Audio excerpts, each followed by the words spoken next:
back to Crime and Sports. Yay! Yay, yay, yay. My name is James Pietragallo. I'm here with my co-host. I'm Jimmie Whisman. Man, are we excited this week. Yes. I'm jacked this week. I am too. Such a fun story this week. Before we get to the story, just, of course, want to thank everyone for their wonderful iTunes reviews this week. Holy shit. Thank you guys so much. I know we've said it about, what is this, episode 68? We've said it 67 times before.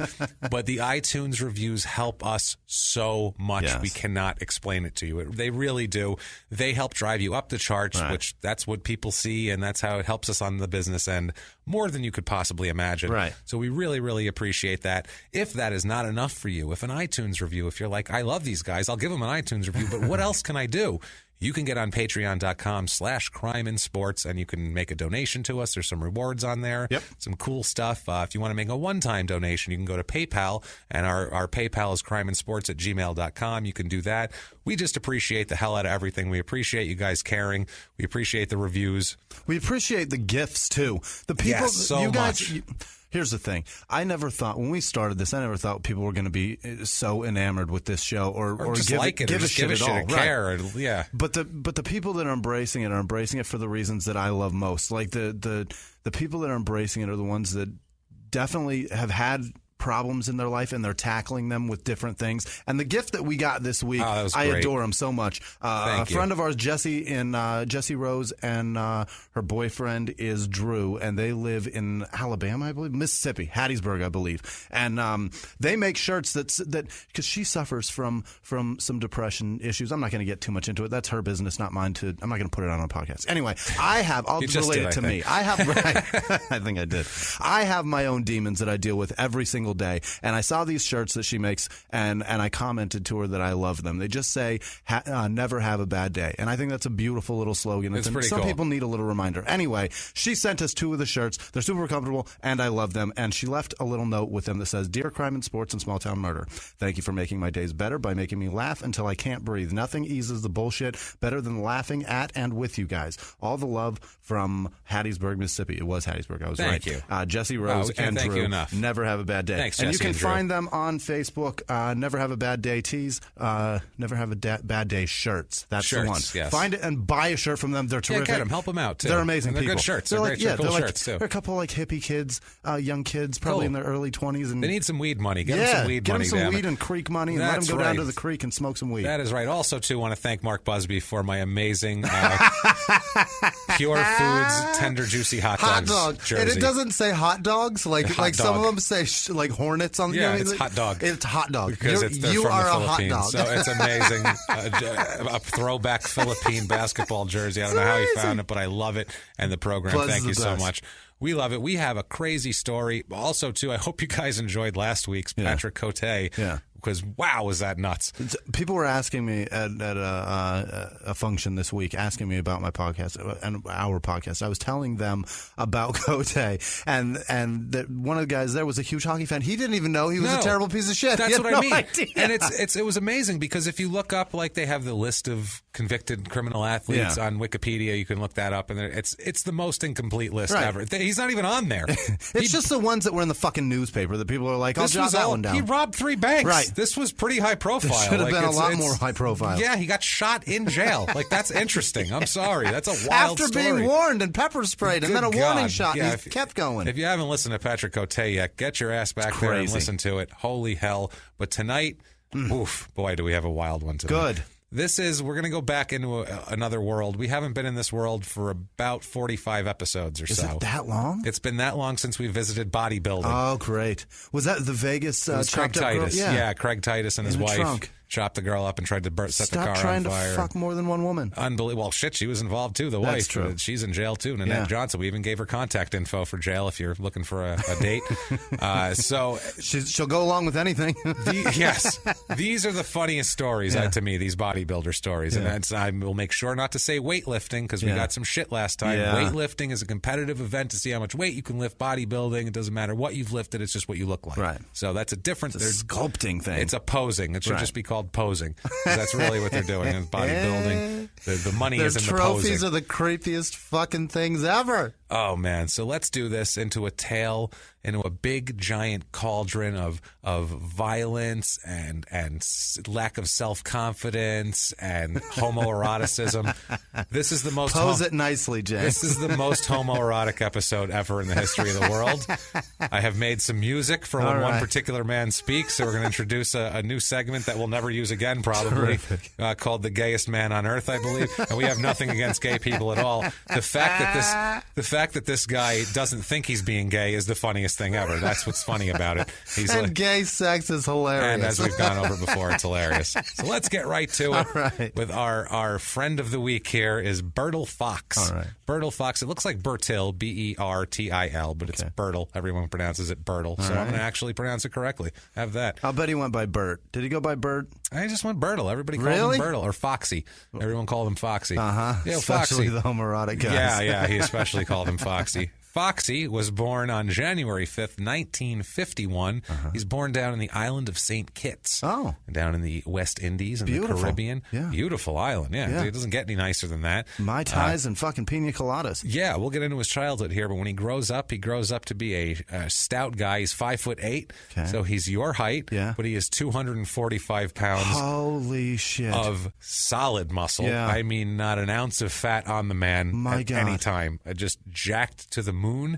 I can't explain how muscular I'm about this guy is. 167 right now because I've been working out. Good for you. Not bragging, totally bragging. But to be that big, I would be the dope. I'd just be eating constantly. Yeah. I'd be fat as shit. I wouldn't even be able to get that big just with muscles. How do you do that? I have no to be clue. this stature and be that fucking wide. Well, you have to be genetically gifted, I think, too, is the thing. I think his genetics are slightly better than yours, I'm going to say. And maybe. eats like mine, too. He eats like a farm of chickens every day. He does. day. His diet, we'll get into it, it's insane. So many chickens have to die for him to get that big. So, yeah, he's from St. Kitts, like I said. The island is nicknamed Sugar City. Okay. They nicknamed the whole island Sugar City. Sounds make so sense. Sexual. But okay.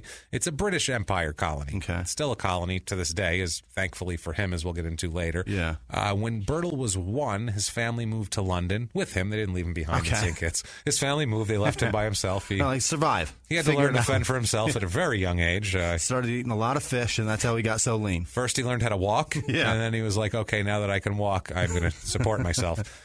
He grew up in Kilburn in North London. Yeah. Kilburn it's a high population of black people from the Caribbean. Okay. That's like the neighborhood. It's the black Caribbean neighborhood, apparently. I don't know if it is now, but it was in the 60s and 50s and 60s. Grows up with both parents at first, has a normal childhood. He's a very skinny kid, real skinny, wiry kid. He's just one of those kids. He's just athletic, skinny, wiry dude. Yeah. By age 14, his father dies. Oh, no. Bertil's father dies, and it's left his mother and his siblings and him. Bertil, at 14, tries to take over the role of breadwinner. Yeah. But the only jobs you can get at 14 are manual labor. Yeah. You're not going to get a job like, oh, okay, yeah, you can run our bank. Right. Come on in. There's your corner office. We were just looking for a CEO. Yeah. This is so convenient. What do you think about interest rates right now? Like, that's not coming up for you. It's so I don't horny. think at all coming up for you. So instead, interest rates make me crazy. I love talking about finance. Don't you love it? Isn't it the best? So he's instead he gets manual labor jobs, but he found them to be way too physically demanding for him. Surprise. Because he's a skinny 14-year-old kid that shouldn't be doing manual labor work. This is not 1875. So it's a different thing here. He begins working out because he wants to be stronger. He's tired of being a weakling and he wants to work. There are pictures of him looking. It looks Photoshopped, but it's not. He looks so young. Mm-hmm. He looks like he's 10, but I know he's not. I know he's like 13, 14. Yeah. But he looks like he's 10 and he's jacked. Really? Ripped. Every muscle popping off of him. He looks like those like ads for like that you'll see like on the internet that'll be like obviously photoshopped like child's face on a body. Like even he's ripped after taking this pill. Right. That's what it looks like. It looks bullshit supplement ad. Yeah, it looks ridiculous, but it's actually him. Wow. Like he's ripped. It's insane. He's shy about it at first. He didn't want anyone to know he was training. He was just shy. He's a shy, insecure guy, and we'll get into that. That plays a large role in his crime. Okay. Here. He's still skinny and narrow-shouldered, too, as a small child, 14, 15. And we know what those little shoulders do to bodybuilders. It makes them fucking crazy. It makes them crazy. That's like ask Sally McNeil's husband. Your shoulders are not developed enough. Episode 7. Get Sally into McNeil. your shoulders. Get into your shoulders. Episode 8. One of those two episodes. Love shotguns and love steroids and a pistol grip shotgun. I believe the Ballad of Sally McNeil. The worst Valentine's Day ever. The worst Valentine's Day ever. That chicken burnt to a crisp. Terrible. Terrible. You're going to need to listen to that episode. So dry. And we have to go over a lot of the bodybuilding stuff because our old episodes have a lot less people that listen to them than our newer ones. It's like less than half the old episodes have. So we have to explain some things we've already explained. You should really do that. So he's shy, like I said, skinny, whatever. He works out with an older cousin of his and a friend of his named Phil Taupin, who he grew up with. And we'll talk to Taupin a lot over the course of the show here. That's not our guy. And that's not our guy. Ah, damn it.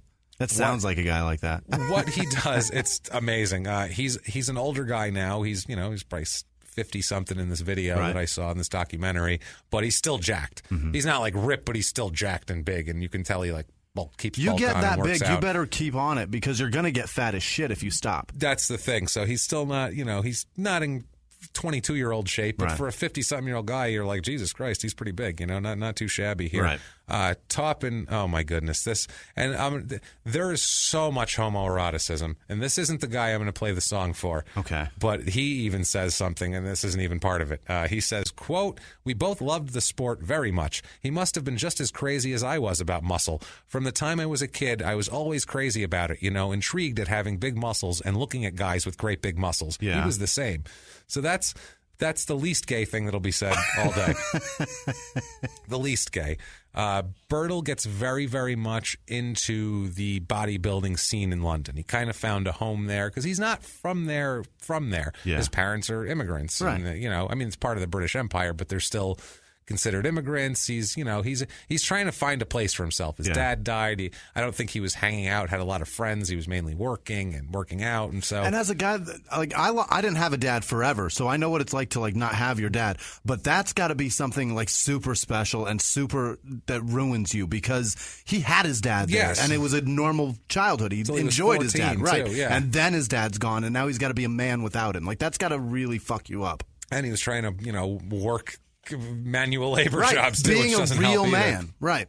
Absolutely. Bertil gets very much into the scene. People can see the potential in him because he's 14, 15, and he's looking. They're like, wow, look at how he he touches weights and muscles pop out of him. Yeah. He's one of those guys. If he looks at weights, he's gonna get his triceps are gonna throb. Yeah, he's just one of those guys. Yeah, he hangs out at all the premier gyms in London. Everybody's welcome everywhere. Everybody likes him. Meets a bunch of bodybuilders that he looks up to. Maybe lusts after. We're not sure. We're not positive. But he meets Arnold Schwarzenegger. Really? There is a video, and I have quotes from it later on. There's a video from the early 80s of Arnold Schwarzenegger sitting right next to Bertil saying what a great person he is and what a great guy he is and how much he loves him. It's hilarious. And California voted for that guy. They're like, this guy was a governor and he's sitting there. He's an actor. He's not a judge of character. I'll say not. No, definitely not. He also meets Rick Wayne. Okay. Rick Wayne is a big professional bodybuilder and a famous guy, and he's from St. Lucia, which is near St. Kitts, and he's one of these guys that Bertil really looked up to. Okay. Rick Wayne is our guy who we're going to play this music for. He's black. He's from St. Lucia. He's St. Lucian. Now Wayne was a professional bodybuilder in the 50s, 60s, and 70s. Tons of competitions. He was 1964 Mr. Europe. Okay. He was second in the Mr. Universe in 1964. Wow. First in 1965 in Mr. Universe. In 67 he won Mr. Universe and Mr. World. Wow. 69 he won Mr. Universe. He was Mr. World in 1970. He was amazing. And you look at him too. He was jacked. He's a good-looking guy. He also too nowadays he got out of bodybuilding in 74 was his last competition, and he got into politics. And he wrote books on bodybuilding and politics. He has a show on the radio in St. Lucia that's a political show. Yeah. So he began writing regularly for bodybuilding magazines. Especially Joe Weider's magazines. Joe Weider will get it. He's the silver-haired, middle-aged white man of the group here. Okay. And we've had a few people somehow still ask us again about the silver-haired, middle-aged white man.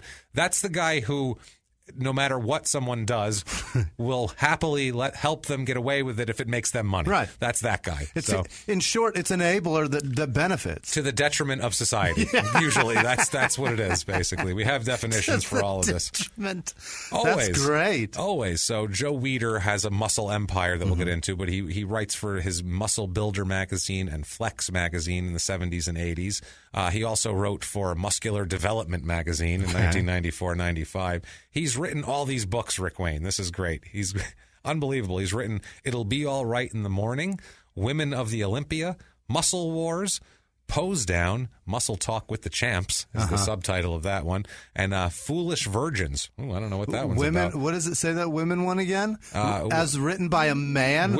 Women of the Olympia. That's hilarious. The Ms. Olympia competition. Written by a dude. Yeah. Because well, I don't think... Empowering. Doesn't feel like he has a lot of interest in them in that way, as we'll get into here. Also wrote Arms and Shoulders Above the Rest, The Body Men, The Body Men 2. Oh, boy. Needed a sequel. I didn't like the way he left it off. It was a real cliffhanger. So I'm glad he listened to the fans on that one. And really Too much character development, not enough closure. Yeah. And also 3 more reps, exclamation point. Oh, God. He did that one. He does 3 more when you're tired? Fuck 3 you. More. Now, that's not the funniest thing he ever did, too. He wrote all that stuff. He was also a recording artist. Oh, God. He was also a singer. Unbelievable. The link to the discography was actually to an expired domain name. GoDaddy didn't re-up it? Yeah, called RickyWayneUniverse.com. Oh, God. That's available now if you want. Anybody named Ricky Wayne out there wants to talk about the universe. But I found it. I hunted this shit down, and we'll post it on our social media. You got to hear the song. He had a mild hit. I don't know if it's a hit. He had a song in 1960 called, quote, Hot Chickaroo. Oh, my God. Jesus, that's I heard what I sent you. Yes, that's the one. That's this guy. I'm sitting next to my mother-in-law and my wife's stepfather, and I played it. And they go, "What is that? That's sketchy." And I was like, "It's just some shit song." And I can't wait to find out the real. I sent it to Jimmie, and I'm like, "I won't tell you why, but this song plays into our story." You're it's like, I can't such wait like to hear a that. beach song. It's so knockoff Elvis. Yeah. It's just knockoff Elvis. Well, it almost kind of sounds very like Blue Hawaii. Yeah, beach. Blue Hawaii. Beach Boys kind of shit. Kind of, but his voice, he sounds like he's trying to be like Elvis-y, sort of. It's like this mix of like Chickaroo. Hot Chickaroo. It's Caribbean Elvis, and he's clear in the song. He is clearly trying not to have an accent. But you know what I mean? It's like he's trying to enunciate Hot everything. Chickaroo. Hot Chickaroo. Good God, that's amazing! Isn't that great? Hot Chickaroo.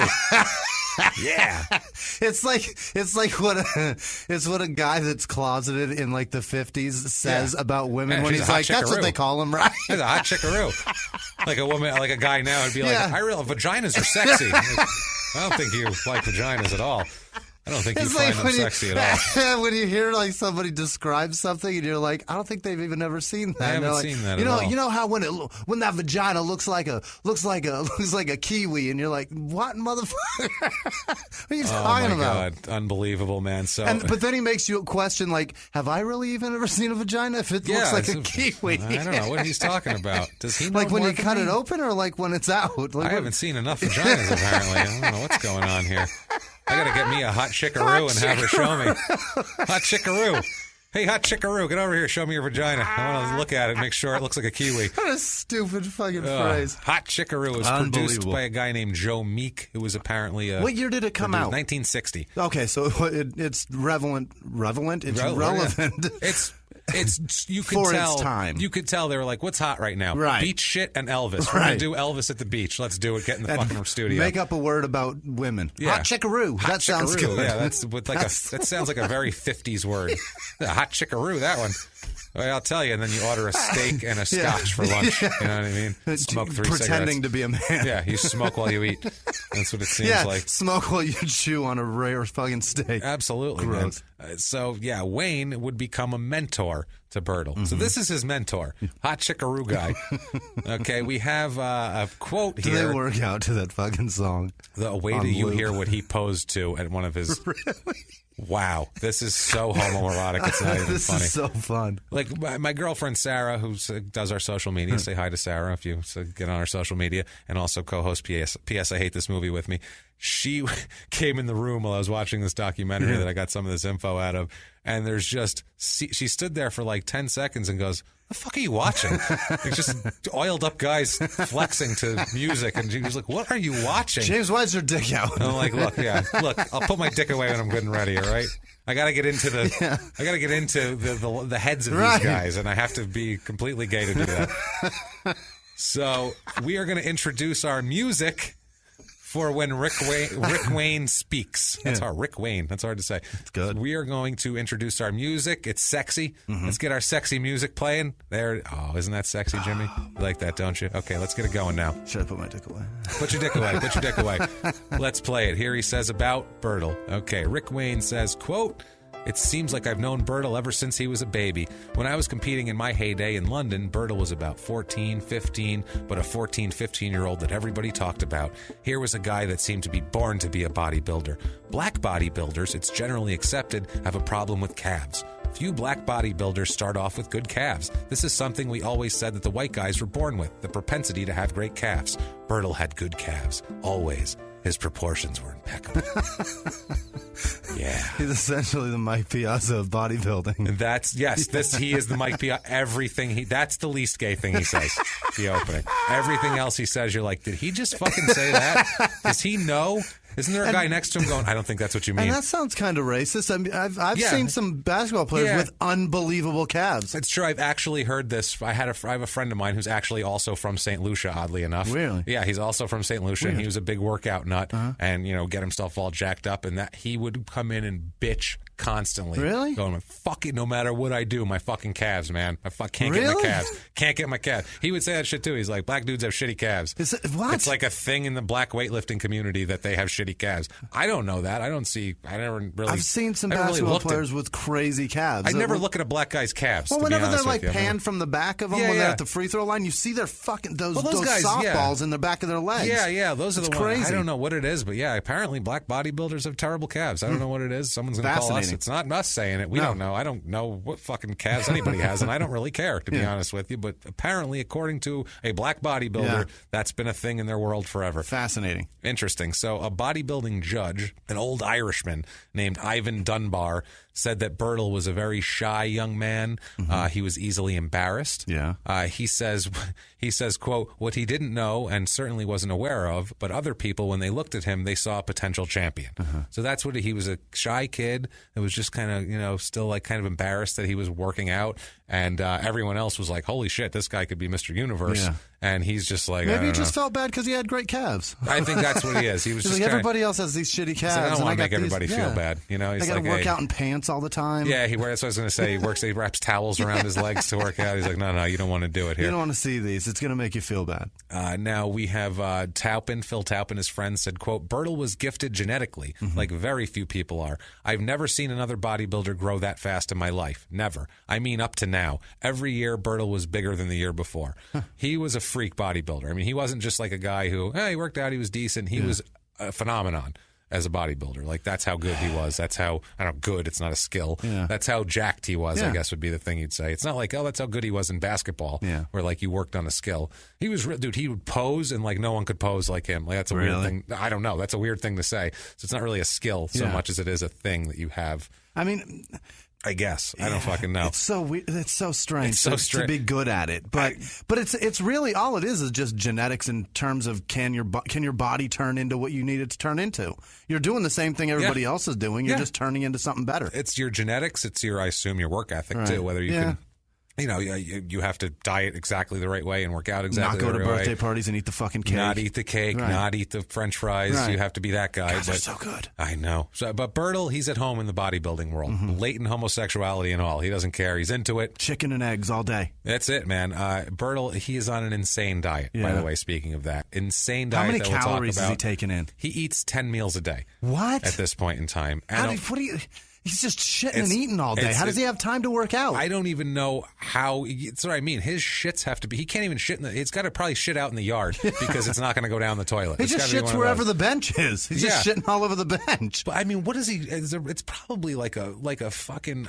It's got to be so size dense. of someone's forearm, and it's got to be dense. Dense. That's so what I mean. Dense. How does he not blow his asshole out with these things? He's probably 4 inches wide and dense, coming out like so terrible. Man, coming out like a missile. So fast. Coming in hot. And his muscles, his abs are so strong. Oh, you could fire it right out. He could probably hit you from across the room. Blast it through a wall. Oh, my God. He's fucking toilets up. Watch out for Bertil if he's shitting. He'll blast it through a porcelain sidewall in a second. Absolutely. Also, too, his workouts are sick. He's known, his nickname, he has a nickname, is Brutal Bertil. Yeah. And his nickname is Brutal Bertil because of his workouts. And because nobody's clever enough to think of anything else. They couldn't think of anything else. But they're dumb as fuck. Everybody just said he does the most brutal workouts, and he became Brutal Bertil. That was it. Like that, nobody works out like him. Or they saw what he did to the toilet, and they're like, that dude's brutal. That dude's brutal. Yo, you see the hole in the wall? Brutal. Little calves and everything. He brutal. Also, too, it went through both sides of the drywall. Yeah. We'll detail the workout, actually, in case anybody wants to duplicate it out there. I'm going to give it a shot. You should give it a shot. I'll give it a shot. I'm going to the gym now. I'm working out a crazy amount. You will last about the first 3 reps of this, probably, and then you'll die, I would think, and your spine will snap and you'll fall over. And I'd love to hear it. You'll be about the size of a Bertil shit laying on the ground. So he's doing that. He's also begins taking a ton of steroids, too, at this point, because... Yeah. It's one thing you can be in shape and you can be jacked, but you cannot be Mr. Universe level, every muscle bulging out of your body unless you're on steroids. Yeah. Let's not. You have to have it. Let's not. For a long time, we'd see people, and this isn't every sport. Yeah. I remember as a kid when the steroid scandal hit wrestling, because they had Vince McMahon on trial and all that. I remember sitting with my friends going through all the wrestlers being like, well, that guy's not on steroids. Well, that one's probably not on steroids. They were all on fucking steroids. Yeah. We were like, Macho Man's not on steroids. Yes, he is. Yeah. Macho Man weighs $175 when he wasn't on steroids. Like, that's what Bret Hart, we're like, Bret Hart's not on steroids. Yes, he was. He has to be. Look at their chest and abs. They have to be to look like that. We're like Roddy Piper wasn't. Yes, he was. You see him after steroids, he's half the size. I mean, guys like that. And in baseball, too, you look, well, that guy's not on steroids. Yes, he was. He had 50 home runs 1 year of his career. Every other year, he had 12. Probably on steroids. Brady Anderson. That one was for Brady Anderson. Luis Gonzalez, you son of a bitch.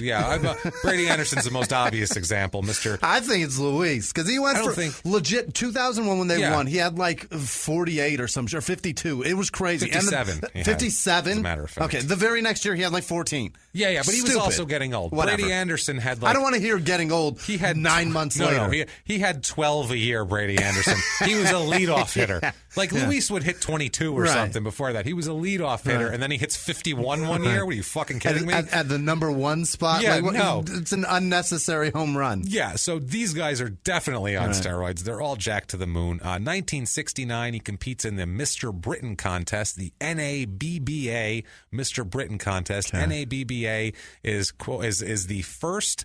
And this is what they say on their website. It's the first and original competitive bodybuilding association. Formed in 1950, NABBA's first Mr. Universe contest was won by Steve Reeves, who actually went on to play Hercules in a shitload of Hercules movies. Really? Yeah, if you're a Mystery Science Theater fan, there's a few of them that he's in that are on there. Like all these terrible Hercules movies. But and he didn't speak English. It was there a good one? You know what I mean? But these were like low budget, like 50s, 60s, like sci-fi with they were terrible. They made Godzilla look high quality. Like they were really bad shit. Any Godzilla movie's bad. Yeah. They're all terrible. Top bodybuilders who won the Mr. Universe title include Arnold Schwarzenegger, who won 4 times. Wow. Arnold Schwarzenegger's a big Mr. Universe guy. Awesome. In the late 60s, I think he was 68, 69, so 70. Amazing. Yeah, he was great back then. Bill Burr has the best bit ever about him. Every piece of his life and showing just how amazing he is. He really is everything that every man should ever want to be. The guy's amazing. He is. At everything. He also groped a shitload of people. Yeah, but he never fucks up. Great, though. That wasn't. Well, he groped a bunch of people. Yeah, but he didn't get caught. He got caught. That's how I know about it. It doesn't hurt him, though. No, you know what I mean? True. It never hurt him. No. That's one thing. It never hurt him. The only thing that hurt him was when he fucked an ugly housekeeper. That's the only thing that hurt it. That's true. And it still didn't really hurt him. I didn't see the housekeeper. I can't make a judgment on her looks. She was not a gorgeous woman. Arnold, I will say this, for a guy that came to America from somewhere else, barely speaking English. He did okay for himself. He killed it. He did okay. He became a movie star and a governor and you name it. I mean, and married a Kennedy. Those are ridiculous goals to have, you know. And he was Mr. Universe on top of it. Silly as shit. He beat that. Yeah. So this 1969 NABBA tournament here, competitive competition, I guess, meet. I don't know what the fuck you call these things. He wins Mr. Britain Junior first overall. Really? So he's the junior Mr. Britain here. Not too shabby. 1970 competes. He's a junior? Competes in it again. No, he's not a junior. But by title, he's a junior. He's a junior. I think it's. I think there's like junior, and I think it's like pro and amateur. Okay. And he's an amateur, so I think that's junior. Gotcha. I think that's the way it works. That's how he got his junior status. That's how he got his junior status. There's a junior in here somewhere, guys. No matter where it is, we'll figure it out. We'll find a goddamn junior. We'll hunt that son of a bitch down, and we will get him. Yeah. 1970 competes again. He's first again. So 2 years in a row. Also by 1970, he has a girlfriend, and he's living with her, and they start having kids by 1970, which he's 19 years old, going on 20. He has a son named Sean. Never really sees Sean much. No. Sean, he's at the gym. Mm-hmm, that's what it toilets. Destroying them, clogging them. Yeah. Imagine that gym. They probably didn't even have toilets. They probably just had like a giant sinkhole. It's a trough. A giant sinkhole with a really strong, like shop vac suction in it. It just goes down there. If you shit on the other side of the room, it'll take water it away. just constantly running to try to soften it all up. You have to. You have to. There's special chemicals. It's a disaster. We're so gross this episode. It is. This is gross. So he never sees his son. He does financially support his children, but he doesn't pay any attention to them whatsoever. Yeah. We talked to his son later. Not me. I didn't talk to him, but he was spoken to in this documentary, and his son was just basically like, it's tough to be a dad, and it's tough to have a dad who's all around and going everywhere, and he basically felt like he wasn't wanted. And at the end of this interview, the kid says, he's like, look, my parents, maybe they weren't ready. My dad wasn't ready. He's like, maybe if you're not ready to have kids, maybe don't have kids that young, or maybe not at all. And I'm maybe not at all. I'm like, thank you. Yeah. Stop having fucking kids, all of you. How does that guy get it? He figured it out because he's a victim of this shit. He's a victim of it. I agree. Yeah. I want you to want it. Yeah. I want you to fucking want it. I want you to have 2 dogs that you've treated like children, like an asshole, and put stupid hats on them and everything, but you've trained yourself. You already have a fucking room ready. Otherwise, I don't care. Pills, condoms, get your fucking tubes tied, snip your ball sacks. I don't give a shit. Have a fucking junkie punch you in the stomach a couple times a month. I don't give a shit. Don't have kids unless you want them. Unless you've actually thrown a birthday party for a plant. That's the only way you get to have a kid. So sick of this shit. Unless you're one of those people who are just like, we just want one so bad, and we have everything ready, and there's already a college fund, then feel free. Have kids. We've got a room painted. Yeah, otherwise, and it's all the most up-to-date shit. Oh, man. So at the same time, this is 1970, he's winning these competitions. He's getting famous. He's getting but it pays no money. No. This pays no money at all. Nothing. So it's worse than comedy. It's way worse than comedy. Takes way much more time. Yes, comedy way much more time. We don't have to eat 10 meals a day to do comedy. I got to eat 10 meals today. I got a show tomorrow night. That doesn't work at all. I need paper and a pen. That's it. The more hungry and miserable I am, the funnier I am. So it actually works. It's actually a good thing. Don't let us be too successful because then I'll not be funny anymore. Then I'll quit. We'll quit and it'll suck. Give me some money, I'll quit. That's the way to keep them doing it. They need the money. That's what it is. So he is working a regular job. At the same time, he's working as a driver for the London Underground, the subway, I guess that is down there. He's like a subway driver. Okay. That's what he is. He's a subway conductor. Jesus. That's his job, and he does that at night. And he's doing the working out and doing the competitions during the day. You will pay your transit fee for sure if that man's behind the wheel. Yeah. What do you get? Giant fuck ticket. You're like, here, there punch it is. Go ahead. I got 2. Jesus Christ. I got 2. Yeah, here I bought an extra just in case. You need one? I got one for you. Let somebody else on for free. Oh no, I won't go in the bathroom after you've been in there. Don't worry. So working out's his passion, though, and his friends say he bitched about the London Underground job like crazy. He would say that he would say that, quote, he hates running around the tunnel like a rat. running around the tunnels like a rat. And he said, I can't wait just to get out of here. The trains are too light. They're not even a challenge to bench press anymore. Yeah, I'm trying. I pushed a couple over, and I was like, man, I tried to do some isometric shit on the side. Everything's so light down here. It's so light, and the bathrooms just do not handle what I have to offer them. But his friends also said that he's just going to keep this job. He just had his eyes on the prize, though. I'll give him that. Yeah. He didn't just say, I'm not going to work. He went in, he worked, and he's like, look, I'm going to do this until the bodybuilding thing takes off, and I blow up and make lots of money, and then I'm never coming back to this shit. Yeah. That's what he said, and he was, his friends were like, he might actually be able to do that. And now back to the show. Now, also in the late 60s and 70s, it's not like now. I mean, now it's still kind of like that where bodybuilders are kind of considered kind of weirdos. Yeah. They're a little...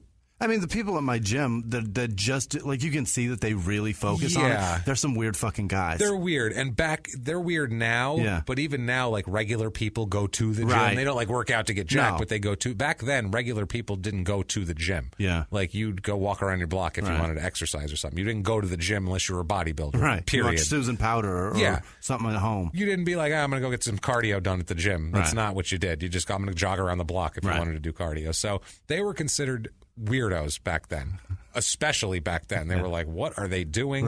They're eating all this food. They go to a place and congregate? That's bizarre. And eat food and work out and pose and stare at each other. And this is before CrossFit.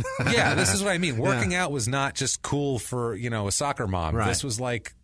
only you had to be a weirdo to work out, and then to work out like this, you had to be extra crazy, basically.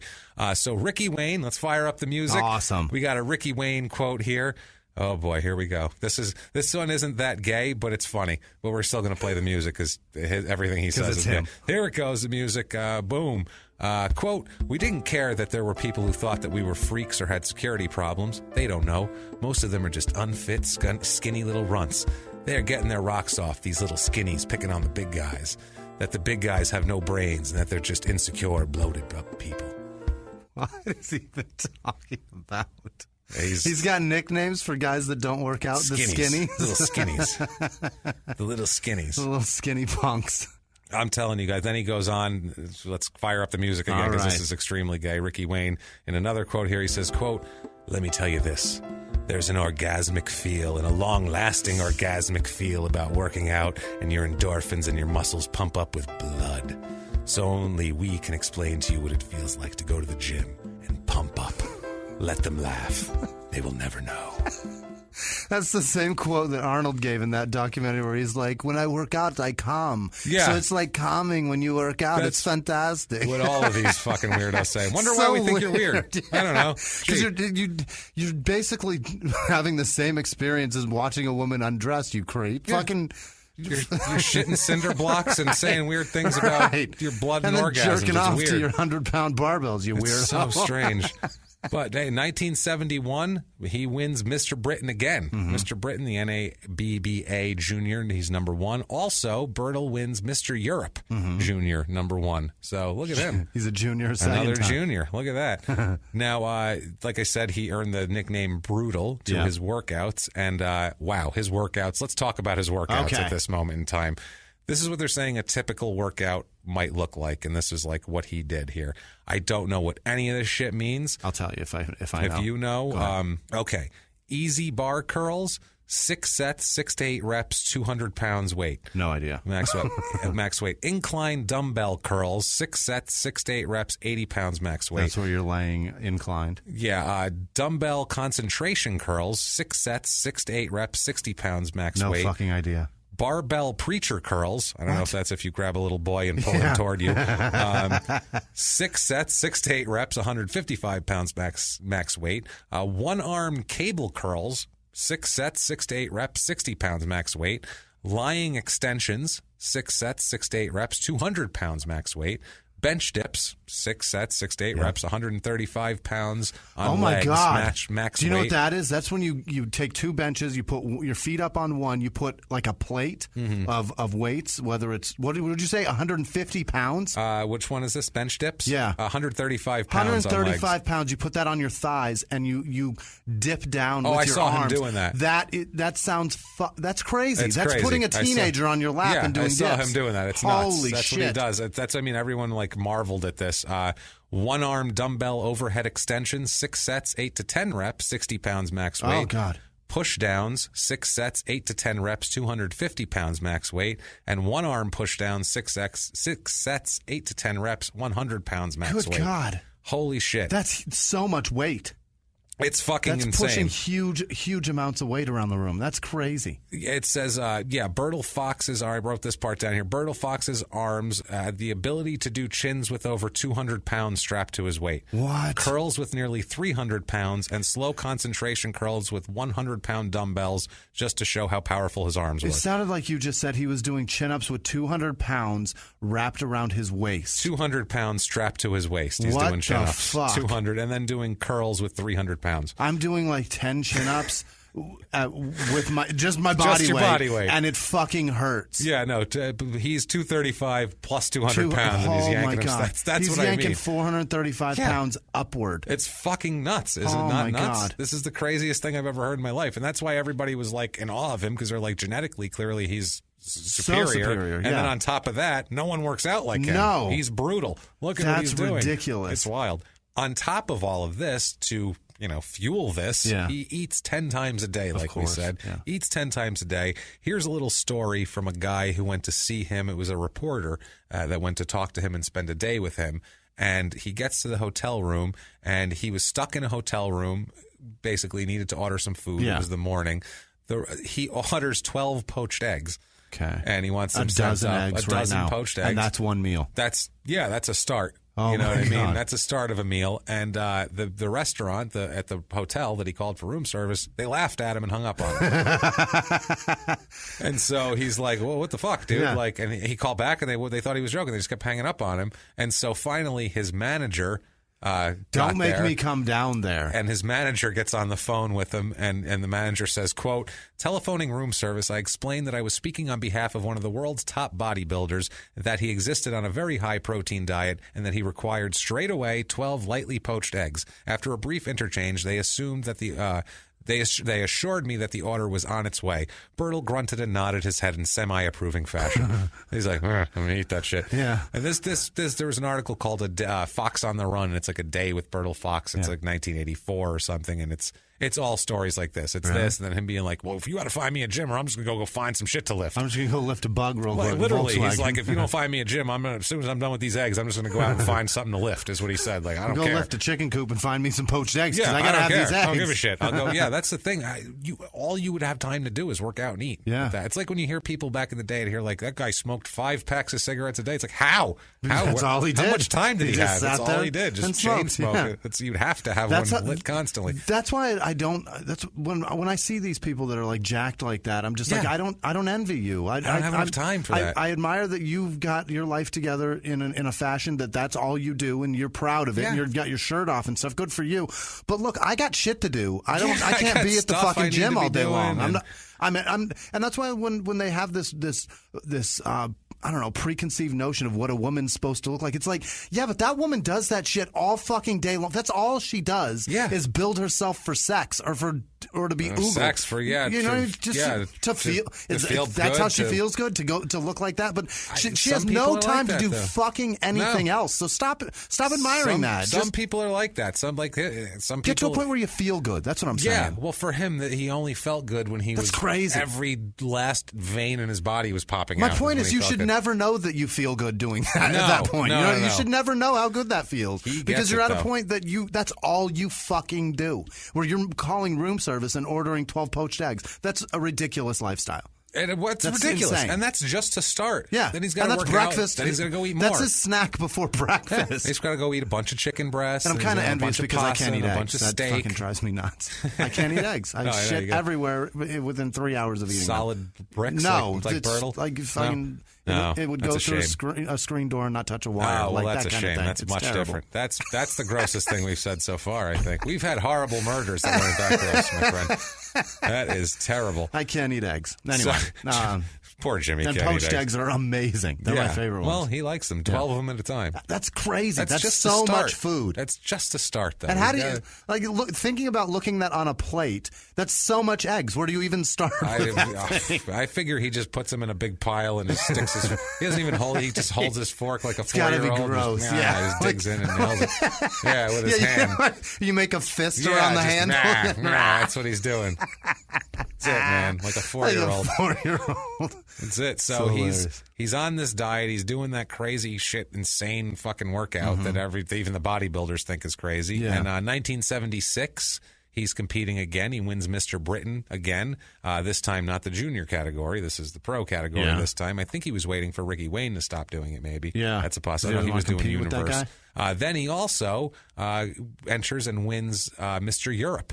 Oh. He's first in the medium category. I don't know if that's... he's about a medium, that guy. He's 5'8". That's medium. That's medium. I don't know. We're medium guys. Medium, and also he's the overall winner. Okay. So he's best in show, I guess you could call it.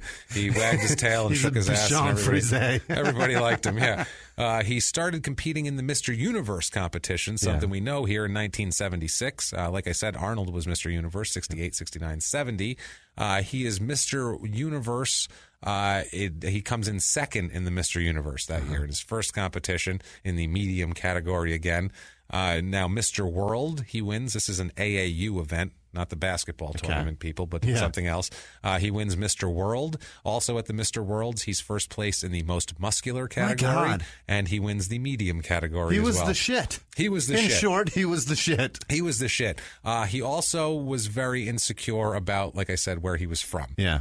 He wants to be British, damn it. I'm British. I'm not an islander. Yeah, he even says he just wants to be considered British. He once said, I'm 100% British. I think, I act, and I talk like an Englishman, not someone from the West Indies. Okay. I don't know what that means, but... the West Indies are amazing. There's a lot of people from the West Indies that are worth the shit. They don't eat 12 poached eggs down there. No. You know what I mean? They can't afford them. They pay with them. Oh, my God. So, Jesus Christ. I would like 2 shirts. That will be 7 poached eggs. Yeah, I'm telling you, man. Now, in 1977, Mr. Universe, the amateur competition, it's a close competition between Bertil and another bodybuilder. Last name is Newberry, okay? Now, this Newberry was more experienced. He'd been around a while more, and he was kind of the favorite, even though Bertil was like the up-and-coming, like he's the guy who's the most talented, obviously.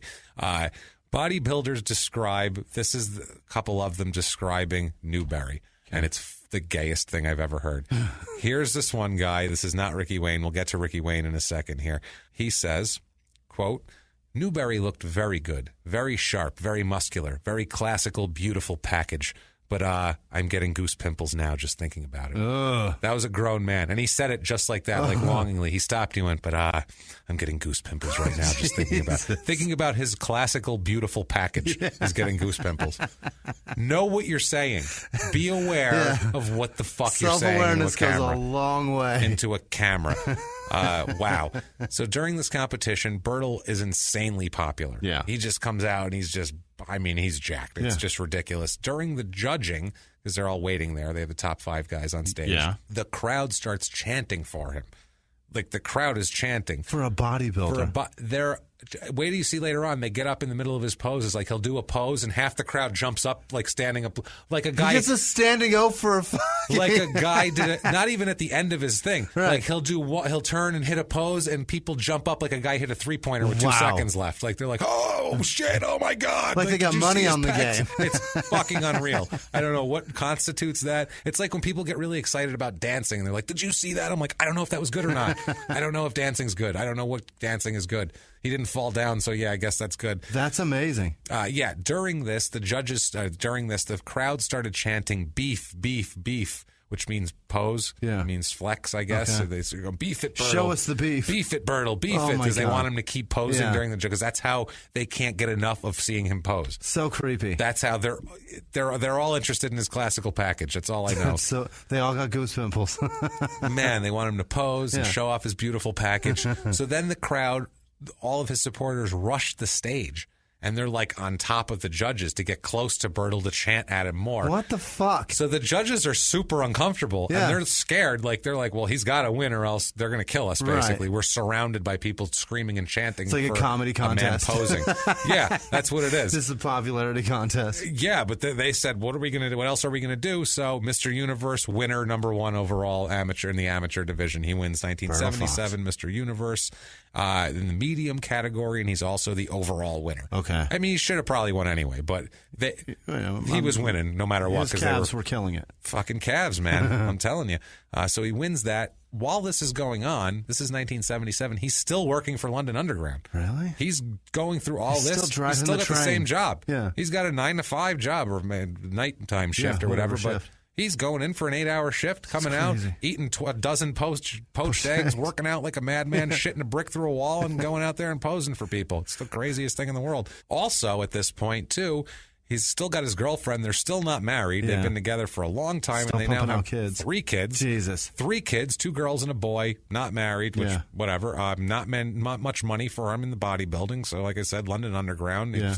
The elite level, there's money in bodybuilding, apparently, but not at the amateur level, He's still a dumb musclehead. That's it, yeah, with a classically beautiful package. I like how people are like, muscleheads can be brilliant guys, too. It's like, this guy worked for the railroad. It's true. He was working on a train. He was driving. It's not so much as he can take a fucking wrong turn. You know what I mean? Yeah, he's not Dolph Lundgren who got a scholarship to MIT. Right, you know what I mean? Exactly. That's a muscle guy who is that's brilliant. Brilliant. Right. This guy's not brilliant at all. No, he's not brilliant. He's pretty. He seems like an idiot, honestly, when you talk to him. He can't make a wrong turn. He drives a fucking train. So you don't get much money in bodybuilding, but you do get groupies. Yeah. That's one thing you do get is groupies, and he enjoyed the groupies. Really? He loved the groupies. He's got abs, this fucker. He's ridiculously physically, he's perfect. Yeah. I mean, and he's a good-looking guy too. Like in the face, he's a handsome dude. Yeah. Like he's not a ugly guy with big muscles. Like he's not Dolph Lundgren. No, he's a handsome cat. This guy, like he's especially for the 70s. Like he's a handsome dude, man. So he's going out with all these women, bodybuilding groupies everywhere.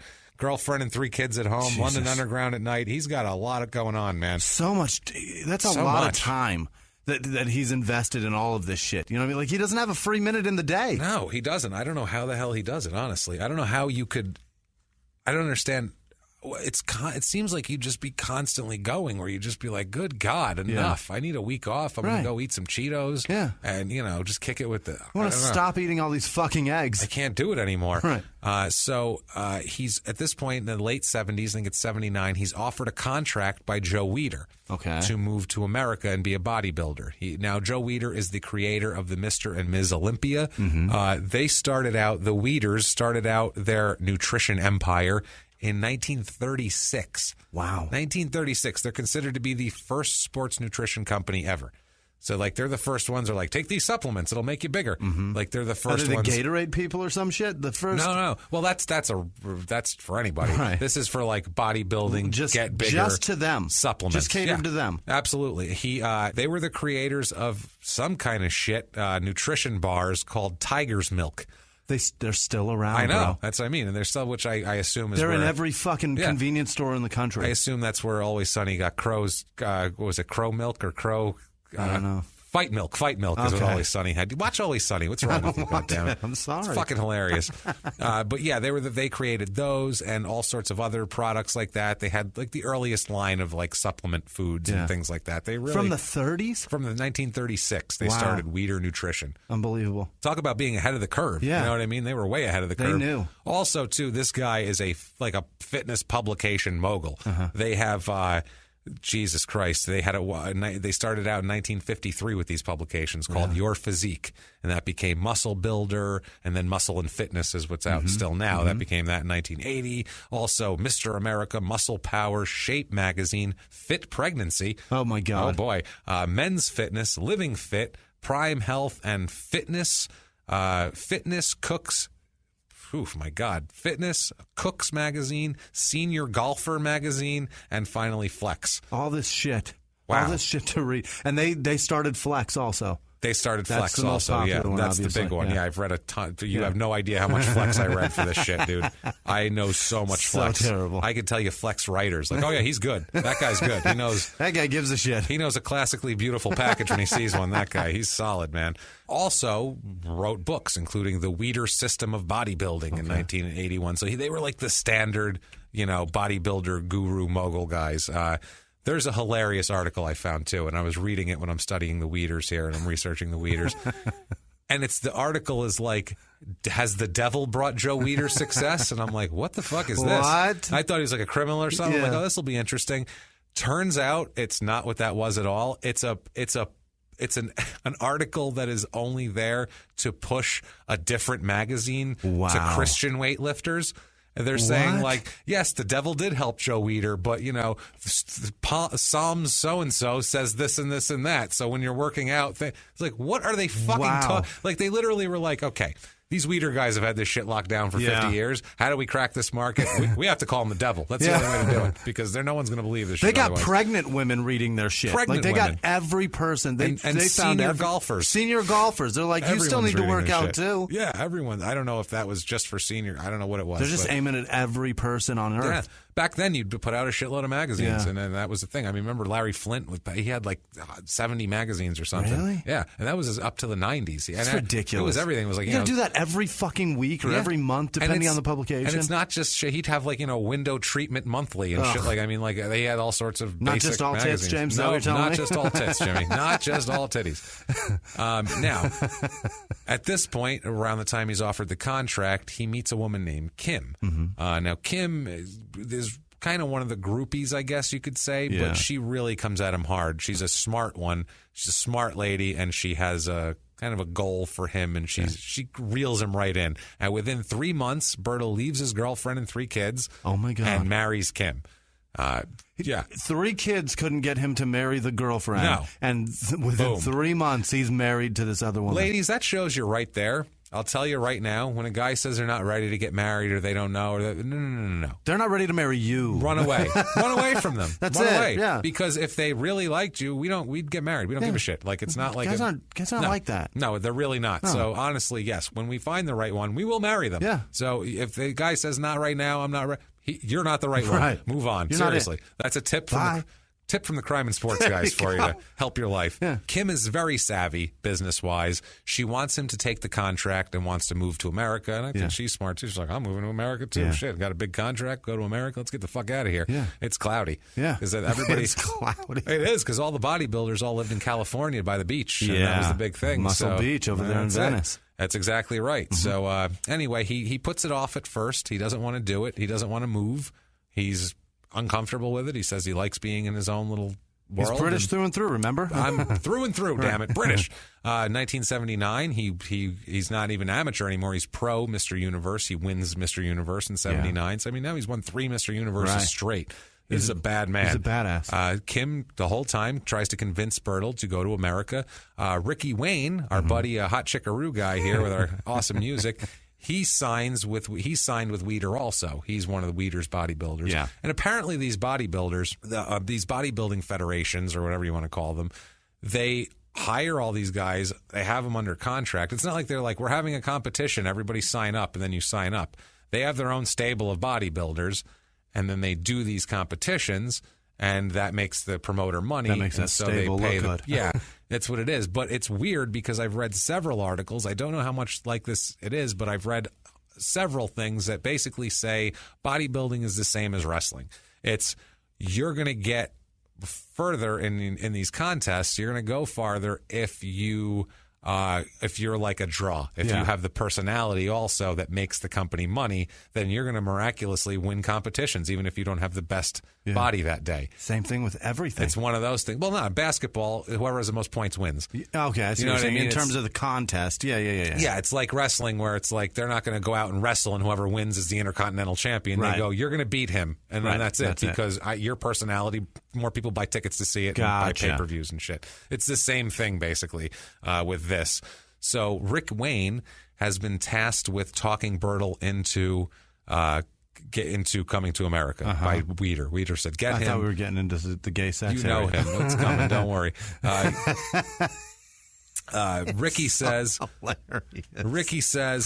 this one isn't that gay. We'll hold off on the music for right now. Ricky says about this whole thing, trying to convince Bertil. He says, quote, Bertil gave me every possible reason why he didn't want to go to America. Gave me all those English cliches. America is too much of a rat race. The guys are too much into making money. It's racist. He's a black guy and he's more at home in his little pool in London. That's what he was saying. He's like, I don't want to go to America. It's racist. In my neighborhood, everybody's like me. It's fine. He's right. He's not wrong, especially in 1979. Yeah, it was bad. It was fucking horrible. Yeah. So, yeah, I don't blame him. But in California, actually, California still, it was pretty shitty. L.A. was very racist. Yeah. It's still not great. They had riots in the 90s for fuck's this sake. isn't great. Okay, good. You're thinking, Bertil. Yeah. You're thinking now. Maybe it's not good. But if you want to make money and not work for the fucking London Underground, get over here and pose, asshole. Get over here and stand still on a beach. Yeah, you can poach an egg. People will throw money at you. Yeah, you can poach an egg just as easily in California as you can in London. Get over there. With cleaner water, probably. I bet, yeah. 1980 at the World Championships. This is the WABBA. Yeah. It's a European bodybuilding league that formed in 1976, so it was kind of new. Okay. Bertil takes second place in that. Ricky Wayne, hot chickaroo himself, decided to stop trying to convince Bertil to sign. He's like, Bertil's not going to do this. He's giving me the same runaround every time. Fuck it. I know who I can talk to, though. Kim. Kim likes business. Kim's smart. I'm going to talk to Kim, and he finds an ally with Kim. Ricky says that within 2 weeks of talking to Kim, Bertil was signed with Weider. So he could talk to him for 2 years. What is in her pants? And she just, I don't know, she has something on him. She got him. He knocked up a woman 3 times, never married her. Within 3 months, he married her. And then within 2 weeks, she got him convinced that America's the place to be. Yes. There is something amazing in her pants. Yes, even when his gay sugar daddy idol couldn't convince him. You know what I mean? I don't know if it's a sugar daddy. It's his gay idol. I know that much. But either way, so that's... She has control. I want to see it. It's probably amazing. I want to see it. It's got diamonds on it. Yeah, she's probably like 60 years old right now, but still, I think you want to get into it. If it was that great, then it's still at least mediocre. Decent, I'm sure. Yeah, we're talking like whatever. I but still want to see true. it. We're fascinated. We're talking about Brutal Bertil. He probably made it not so great anymore. God, yeah, I assume so. Jesus, imagine what he did and shit all over the walls. It's awful. His workout was brutal. I can't imagine what his sex life was. He's just bench pressing her as they go. It's got to be like that, tossing her around. Yeah. Just slamming her down on it. Yeah, just moving her around, going, hold on. He's got weights on her thighs. Then he's got a dumbbell off the side of the bed. He's like, hold on, baby, I got to get on top. I got to switch hands. He straps weights to her to lift her up and down. I think maybe that's what it is. Yeah, I'll get you against the wall, but wrap these around your waist first. So he signs with Weider, and he moves to California with Kim, new life. Kids, fuck them. Leave the kids behind. Get the fuck out of here. But he's got to go make a living, so that's fine. Ricky says, Ricky, our guy, hot chickaroo, says, quote, in reflection, I wish I had never persuaded Bertil Fox to come to America because things get a little weird here. All right. He starts competing in Weider competitions right away when he gets over here in 1981-ish, 82.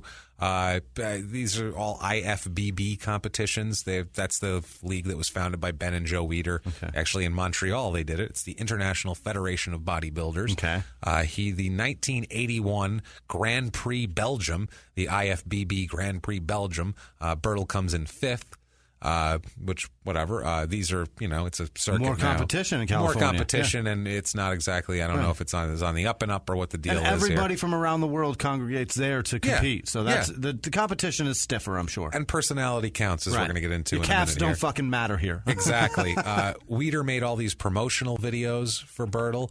Like, the Bertil workout and shit like that. And so you would have all these videos. And in the beginning of one of these videos, we have an Arnold Schwarzenegger. Awesome. Sitting next to Bertil. Fantastic. On a bench, looking young as shit, Arnold, too, because it's like 81. Yeah. And he says, quote, from day one when I saw Bertil compete in London at the Mr. Universe contest, and he became this big sensation, which in the mid-'70s I was a big admirer of his, simply because he represents the traditional bodybuilder and strongman.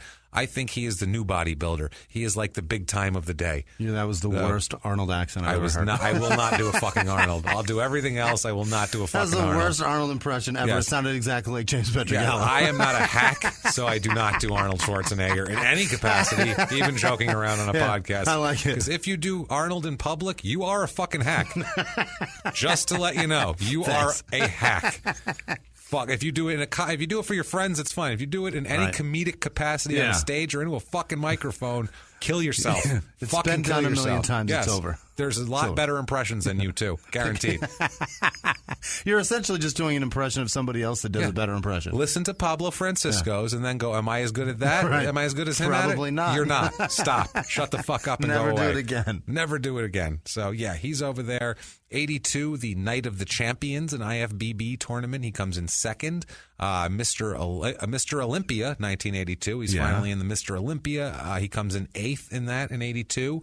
In 83, he's in the Grand Prix Sweden. He comes in fourth in that. These are all IFBB tournaments. Yeah. He comes in second in the Grand Prix Switzerland. God, this has got to be depressing to him. Yeah, he's used to killing it. He is. You know what I mean? Yeah, that's the thing. And so we get to, and this is the main one here, we get to 1983 in Munich. It is the Mr. Olympia contest. Fucking Germany. And this is Bertil's year to win it. This is going to be the year that he wins it. He comes out on stage. Second he walks out, the fucking crowd erupts like it's insane. Like like a sporting event. Like the Super Bowl winning quarterback just came out of the tunnel. It's insane. They go, brah, and people stand. They're like, holy shit. There's people standing, and like I said, every time he hits a pose, they're like, yeah, wow. They're like screaming. It's like, whoa. I can't get over this. But he comes out through the huge applause. He's got a smile on his face, and the curtains dropping behind him, like to cover the backdrop. Yeah. And the music starts up. And what do you think is playing besides Hot Chickaroo? What do you think is playing? I have no idea. He begins in what year? 1980? 83. 83. Was it something Michael Jackson? No. He begins to flex, and as he begins to flex, Sexual Healing comes on. No way. When I get that feeling, and he's fucking flexing, and the crowd's going, yeah, and he's just Sexual Chocolate, just banging it, and he's fucking flexing away. It is the most homoerotic thing I've ever fucking seen in my life. Literally, I was like, "Am I gay? Watching? What am I doing? I think I like guys now. I don't know what I'm doing anymore. What the fuck?" I went and I told Sarah, "I'm sorry. I have to leave you. I need a guy who eats 12 poached eggs at a time." I just slow tugged to Sexual Healing and a black man posing. Glistening. It's been gay, and we've said 100 times over this, we have less than no problem with fucking gay people. I've officiated a gay wedding. I don't care who you fuck. It's great. I couldn't care less how you come, but I will laugh at it. Because it's been gay up to this point. It's been one of our gayest episodes up to this is now gayer than Liberace blowing John Travolta at this point. That's what this is now. This is the gayest thing I've ever fucking encountered. So people are standing to applaud. Crowd's, I can't. It's so funny how crazy they're going. Yeah. Like he's flexing. He's flexing. He's not doing anything. Literally all he's doing is squeezing his muscle. It's ridiculous, man. So he's the favorite to win. The crowd is, they're like, he's the guy. So much talent. No one my else. God. They put the final five on stage, and the judges do their thing, and they go from fifth down, and they announce fifth place is Bertil. Yeah. He does not look fucking happy at all. He goes from smiling to he's like, fuck just happened to me. You see the look on his face, what the fuck just happened? And the dude hands him the trophy, and he like shakes his hand, but he's looking at him like, yo, man, seriously, I'm fifth? Like, he is pissed. The crowd erupts into boos. I mean, that's all it is boos. It starts out like, oh, Bertil, but then like they see he's pissed and they're just, oh, I mean, it's loud. I mean, they're pissed off and it's wild, man. Somebody had bad sex to that song and one of the judges hates that song. Fuck Marvin Gaye. I'm glad his dad shot him. I think this is around the time his dad shot him. Probably. 83-ish, yeah. So the Bertil's just pissed off. You can tell he walks away. Everyone said that he should have won that year. Yeah. Everyone. Like, they were like, oh, no, he won that year. That's ridiculous that he came in fifth. Not even second, fifth, you know what I mean? So Bertil, pissed off about this, starts mouthing off about competitions and talking shit in the press and pissing a lot of people in the bodybuilding world off. And for that, we have our first in their own words. Oh, boy. In their own words, quote, your whole future depends on those 5 or 10 little guys that lie to you. Your whole fate relies on them. These guys have never trained. They've never worked out. They don't know what the word diet means. They don't know what it means to diet. You'd see their heads begin to spin. We should be judged by our own peers. A guy would feel a little better to be knowing that he's being put in 12th place by a group of guys, than some fat guy in a blue jacket that says you should be a little more cut and shit like that. Some fat guy in a blue jacket. That's what he's calling the judges. Wow. Some fat guy in a blue jacket that says you should be a little more cut. This guy never thought about eating greens in his life. Never. And he's judging me. How dare he? Yeah, how fuck? That's what he's saying. I mean, it's essentially the same as comedy. Sense. Yeah. It makes sense. Yeah. I mean, honestly, it makes sense. Why should a guy who doesn't know anything about working out? But I mean, then again, too, you're judging physiques. I mean, do you have to have a physique to judge it? I don't know. But I mean, I think he's saying, like, because he's saying, like, you don't know, like, they would know if they worked out, like, oh, he looks more cut than him, but look at the definition on his triceps. They're bigger, and he's like bodybuilders would look at it a different way. You're comparing that guy to that guy. That's what you're supposed to be doing. But. Yeah, but he was saying, like, they would take other shit into whatever. Now, the judges... There's a judge that we talked to. The judge says that they take personality into consideration. Yeah. It's not just how you look. Your personality counts. It's like they say how Arnold's personality, Arnold Schwarzenegger back in the day, leaped out at everyone. They were like, he came on the stage and immediately you were like, whoa, he said you were more engaged with his personality than his muscles. Yeah. He was like, he got the crowd on his side like that. He goes, and then he was saying that's what it is, basically. It's not, it's not about Bertil thought that he looked the best and he was the most cut, he should win, but that's not how it works, basically. Like that's why I said it's like wrestling. It's kind of like comedy too, and like when you do a comedy contest and you got these people that judge you, and you're like, really, dude, you're going to judge me? Yeah, you're going to judge what joke I do. Oh, you're going to get the restaurant manager to judge me? Okay, that makes sense. Let's do that because he's been on stage. That's good. Yeah, do that. Oh, that guy who quit 20 years ago because he had no talent. Yeah, get him to judge me, please. Let him tell me that I'm not funny. Yeah, perfect. Oh, then he's the booker too. Good, excellent. He can book us afterwards too. That's a comedy con. It's all the comedy contests though. We're not specific. We're not like, oh, that guy. It's not that at all. It's actually that's the blanket. That's just the blanket that it is. So Ricky Wayne. Let's pump up the music here. Let's get it going. Sexy, isn't it? Sexy. I can't wait. Rick Wayne said, quote, he was better than those guys, but he lacked what it required to go out and stand next to him on the stage. He couldn't handle that. Those people know Bertil was a phenomenon. They know he was better than them, but they soon discovered that Bertil did not have self-confidence. What's this throbbing in my lap? What I'm is telling that? you, That's man. so It's weird. Ricky Wayne. He's going. Bertil blames this loss on racism. This is his thing. A lot of people are saying that Bertil is hard to work with and that he hates white people at this point. Ooh. That's a thing that's going on. Let's not do the music again for Ricky Wayne here, but Ricky Wayne says, quote, Bertil Fox hated white people. He just hated them. He always felt like they were trying to use him. Like a silver-haired middle-aged white man. Weird. They are using him. That's the point. Yeah, he figured it out.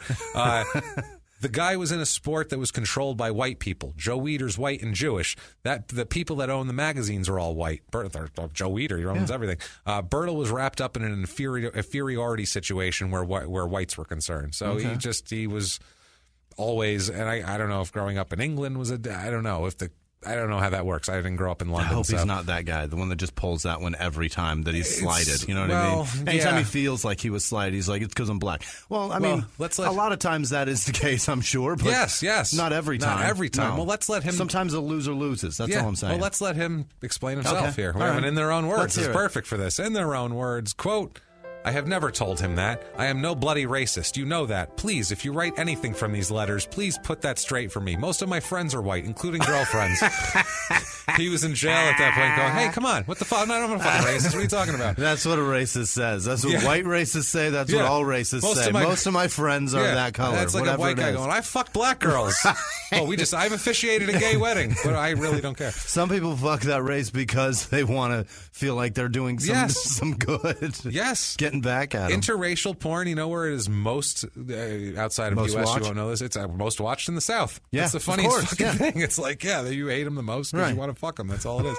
And you're embarrassed about it for some odd reason. Now, and you're afraid that they're better than you. And that's the thing. That's what it is. That's what most of it is, that inferiority complex. He's so insecure, this guy. Sad. It's so insecure, and that's going to be his ultimate downfall. He starts getting nasty with Kim, incidents of domestic violence, some smacking her around. Yeah. There's an incident where he asked her to go to the grocery store to get him to get him things that he shouldn't have been eating. Yeah. Like he said to one time to go get him 2 big cans of cashews, which he can't eat because of the too much salt. Oh, he can't have the salt. So but it's the good fat. It's the good fat, and the protein's fine, but he wanted salted cashews. And she said, you can't have salted cashews. So he beat the shit out of her for it. Wow. For not getting the cashews.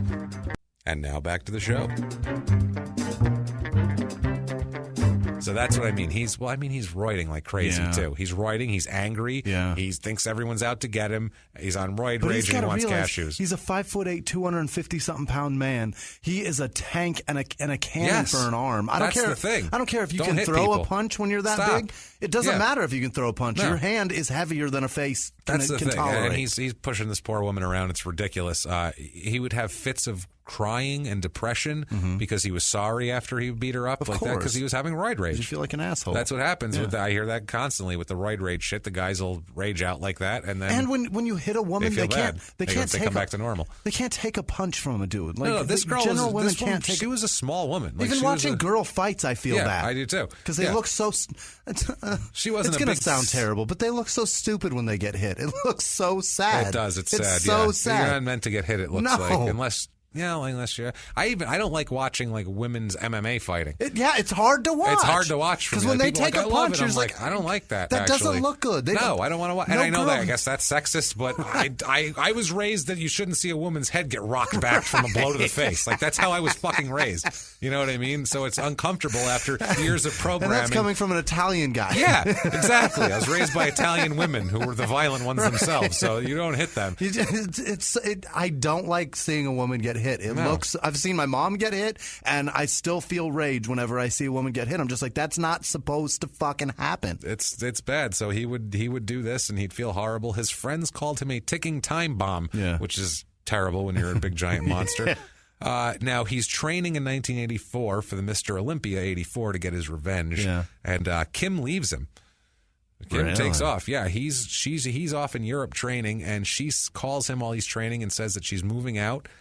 He stops training and heads immediately back to California to find that Kim left and took all her stuff. Oh, no. She's gone. From a man that's already insecure. Yeah, now she's gone. Rejected by the one that he wants. Yeah, Bertil heads to Ricky Wayne's place, goes to see Hot Chickaroo there. He's very depressed, Bertil. He's talking about not competing anymore for the rest of the year, and he just couldn't get his head into it, but Ricky encourages him. Oh, my God. Jesus Christ. Let's play the music. Ricky encourages him. This is amazing. I can't. This is so awesome. All right, here's the music. Let's crank it up. This is Ricky Wayne. I said, come on. And we went into the bathroom with the full-length mirror there, and I had him take his shirt off. Bertil looked absolutely out of this world.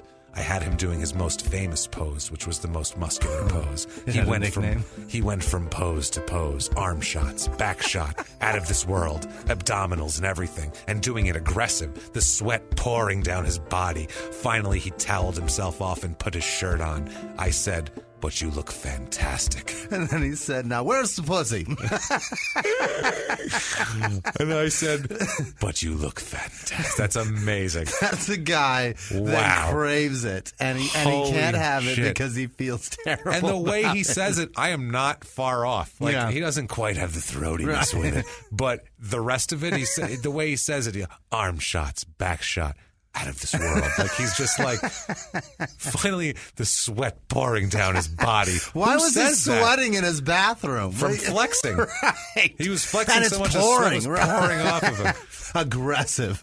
Jesus. Oh, man. So Bertil walked into the living room and he said, you know, it's funny. This is his version of I Can't Quit You. This is amazing. Bertil said to Ricky Wayne, you know, it's funny. I only look that way in your mirror. I don't look that way in mine. He says, you make me feel special. That's what he said to him. You make me feel special. Maybe if he'd have been there at that pageant, he would have won. Then Ricky bent him over, spit on his junk, and entered him. Entered him like a fucking champ. Like a man. Like an aggressive elephant. He entered lots him. of grunting. Yep, unbelievable. So anyway, Bertil, I know we're done with that shit. Bertil ends up getting a doctor's note saying that he was too ill to compete because of his contract. He had to compete. Said he was too ill to compete and drops out of the 1984 Mr. tired. Olympia. Yeah, he's too tired, way too tired. He shouldn't have stayed up all night flexing in dude's mirror. Yeah, exactly. So I'm reading about this, and there's all these other, like he appears. I found an article about him appearing in an Alabama tournament basically. That's probably where he started hating white people. Probably. Just like they do a bunch of little ones. And this article had like this whole tournament. He wasn't even competing. He was just making an appearance. He was like just a draw, basically. Come see Bertil Fox, Mr. Universe or whatever. So I'm looking at this. It's in June 12th, 1984, in the Alabama, the Gadsden Times in Gadsden, Alabama, about this boring competition that people I didn't give a shit about. There was some picture of this lady posing, and I'm looking at that, and it's interesting, I guess, but I was distracted by the sales. Jimmy. I love it. Jimmy, if you are in Gadsden, Alabama, and it happens to be June 12th, 1984, you need to stop by Kmart, because you can get a gallon of Glidden spread latex enamel. Regular price $16.44, Jimmy, only $11.87. $11.87 for a gallon of paint? A gallon of latex, spread latex enamel. That sounds like paint. They're like $40 now for that. That's a great deal. You can't paint a living room for $40 anymore. When you have your paint, Jimmy, head down to C&H Office Supplies down at 208 North 27th Street, because they are offering 20% off all, quote, office gifts and furniture, whatever the fucking office gift is, and you can call them for, quote, free fast delivery. It's office supplies. Everything in there is essentially an office gift. I would think so. But finally, now you've got your paint, you're ready to do your thing here. What you really need to do after that is get to Radio Shack. Get there, because you can get a TRS-80 pocket computer with 8 bits of RAM. What the fuck is that? It's nothing. What's a pocket computer? It's like a calculator that you can make programs on. You can make little programmable calculator. All right, nerds, listen up. It says it is, quote, ideal for business, insurance, math, engineering, finance, science, and more. Solve problems anywhere with this amazing PC4 computer. Solve problems everywhere. I don't know. Only $69.95, which doesn't seem bad, because I found one on eBay now from then, and it's $99.95. Wow, it's gone up. It's valuable. It's $30 more expensive that pocket than when PC. It was. Yeah, apparently it's solving problems out there still. Apparently, if you were a nerd in 1984, that was the shit. Like, you could program things, and it was cool. I don't fucking know. But moving on to the 1984 World Pro Championships, he comes in 5th place there. 1986 Mr. Olympia comes in 7th place there. So it's sliding. That's what it is. Down. It's going That's bad. So sad. 87 Grand Prix Germany, 9th place. Night of Champions, he gets 7th place. Mr. Olympia 1987, he gets 12th place. Ooh. That is last. Really? That's last. There's 12 in the so that's last. Wow. Bertil is asked at this point, what keeps him going when he's not winning anymore? Like, what the fuck? Like, ouch. What do you keep doing? That is the worst question to be asked when you're an athlete. It is. He says, in their own words, quote, it's love.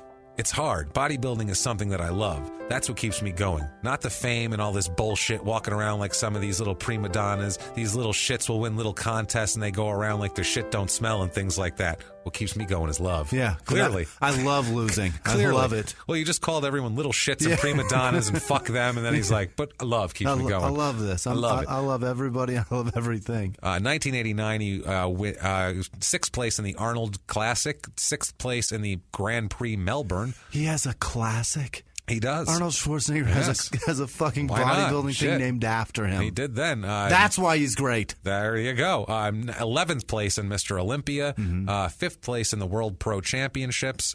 He's being interviewed in 1990, asking what his plans are for in 91. Yeah. And he says, in their own words, quote, I don't know. I always find that when you talk about things, they never come true. I'm a very unlucky bloke, unfortunately, and all through my life, I should have been overall Mr. Olympia ages ago, but for some reason, there's always some obstacle in my way. I have a rough idea what I would like to do, but I'll keep it to myself and hope it works out. He's got a lot of problems. I have no confidence. He's got a lot of problems. He should have bought one of those pocket PCs and solved all these problems. He could have solved everything. Science, math, insurance, ego, it's all in there. It's all there. He ends up not competing at all in 91. 92, 16th place in the Arnold Classic. 9th place in the Pittsburgh Pro Invitational. Ugh. He is bench pressing 640 pounds at this point. Jesus. 640 fucking pounds. And using that weight to sculpt his body into something amazing. That's not even winning shit. That's how crazy this is. Comes in 13th in the Ironman Pro Invitational in 94. Yeah. After that, he retires from bodybuilding. Okay. He's done. It's done.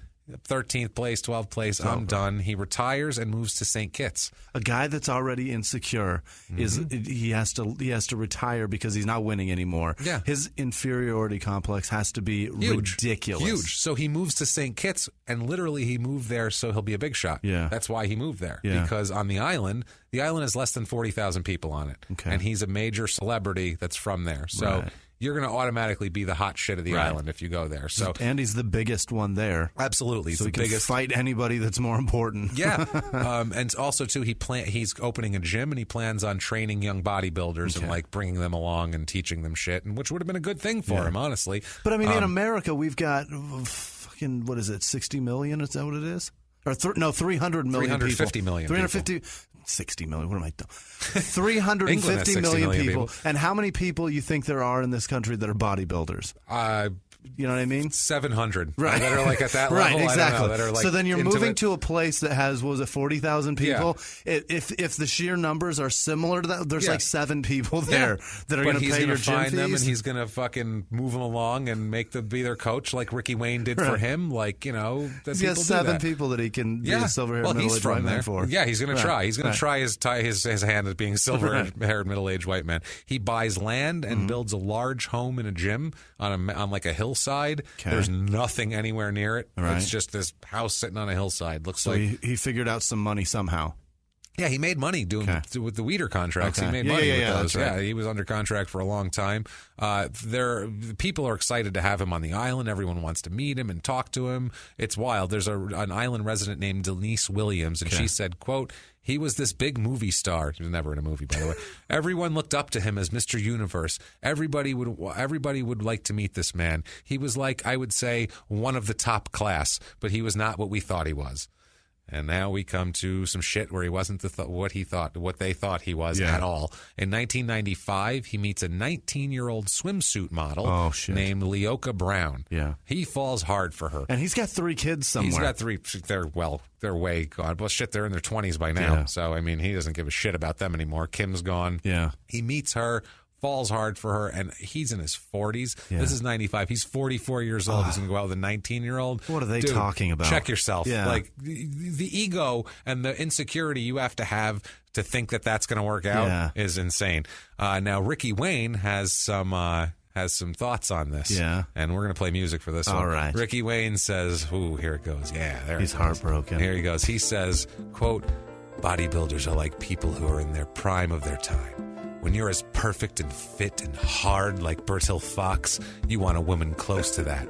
You can only get that with women 19, 18 years old. Bodybuilders are physically orientated. We see physicality. How many kids has she had? Is she in shape? What turns him on is not that she's a woman. She's a woman in great shape." That's definitely a quote from a gay man. That is latent homosexuality at its finest. Has she had kids? Is it a mess down there? Is it a mess down there? Is it ugly? It's not that bad, dude. It doesn't ruin them. Oh, God, Jesus. Oh, I don't know what after kids. Yeah. Whatever. After kids they're are great not always. That bad. Who cares? It's fantastic. Jesus. Are you kidding me? That's where the sun shines from there. Get the fuck out of here with that shit. It's amazing. Leoka is interested It's self-moisturizing, first of all, sir. You got anything that's self-moisturizing? We don't. She's interested in a career in modeling. She's a bikini model and shit like that. She does modeling contests and all that sort of thing. His son, Sean, said that Bertil liked her, but he would get mad when she wouldn't listen to him and talk back to him. Because, he probably got some 19-year-old because he figured, I can control her. Right. You know what I mean? She's not like that. Yeah. Now, Leoka's mother, Babs, she owned a dress shop on the island called Style and Style, and she also had like a dress shop where they made dresses, like an off-site thing here that we'll visit in a little Custom while. ones. Yeah, she's 35 years old, by the way. The Leoka's mom is. So yeah, he is 9 years. 16. He's 9. Who cares? He's 9 years older than this lady's than his mother-in-law future. So this is ridiculous. The family doesn't like the fact that he's in a relationship with her. Well, no. Because of the age difference. Right. And they say she's not ready for a serious relationship. She's 19. Especially with a 44-year-old man. Absolutely. So what does she do? Of course, she moves into his house. Obviously, you got to do that. He told her where to go and what to do. He kept her from visiting her family as much as she would like to. Very controlling. gets her in that house up on the hill with nothing around it and stay in there and Rapunzel yourself, basically. Otherwise, she'll meet a 21-year-old dude that's working hard to figure something out in his life, and she's going to realize she can talk to him about music. Yeah. Meanwhile, the other guy, the only thing he knows is fucking chickaroo. Hot chickaroo. So during one of these pageants, I saw a video of one of these pageants she was in, and she was asked about equality of the sexes on the island. And she said that socially things aren't perfect, but professionally things have gotten better. Okay. She said, quote, "This is not the dark ages," which unfortunately for her it sort of is, as we're going to come up here. People around the island start talking about, there's rumors that Leoka cheats on Bertil and that Bertil beats her. Those are the rumors. God. Like, it's not a great relationship. Bertil called his friend Taupin from earlier that he grew up with, working out with, to commiserate about Leoka. And Taupin said, quote, "When he first met Leoka, he was very keen on her. A few months later, he called me and told me that things weren't all that good and that she's always off doing all these different things. I say to him, why don't you get rid of her? And he said, she's perhaps the only person that knows me inside and out, but I don't think she has correct intentions about this relationship." So he's like, why? Because I'm infatuated with her. That's why I don't leave her. I need a 19-year-old. Yeah, I just want her to do everything I say when I say it, and I just want to control her. So Babs, the mother, is very well loved on the island. Her business does well. They all love her dress shop. People love her dress designs. She tries to get Leoka to leave Bertil. Leoka finally agrees to leave him in 1997 for a white college student. Bertil's pissed. Oh, my. Yeah. He's cool with it at first. He takes a trip to England in September of 97, and he asks Leoka to house sit for him. So, he still trusts her with his shit. He's like, hey, house sit for me, blah, blah, blah. That sort of thing. He's dropping little subtle clues. I'm going to England. I'm going to go fuck all these other white women. Yeah. He was going to buy equipment for the gym. Okay. That's what he was doing, to purchase equipment for the gym. This was pre-internet. Good internet connection. I don't know what it was like in St. Kitts. And you probably couldn't order that much shit online. Heavy gym equipment probably didn't come overseas like that from an online order. So that's September 27th, 1997. September 30th, 1997, September 27th, 1997, he returns from England. And on September 30th, 1997 at 10 a.m., there is a 911 call. Yep. They use 911 down there, which is weird. It's English, but they still use 911. It's still, they do have 999, but also 911 still works. It's why have anything else? Yeah, okay. So the police receive a 911 call saying that there's a shooting in this one district that has a lot of drug activity. So the police figured it was a drug-related crime. Okay. And he said that a domestic shooting was the last thing he expected, the police chief, when they go there.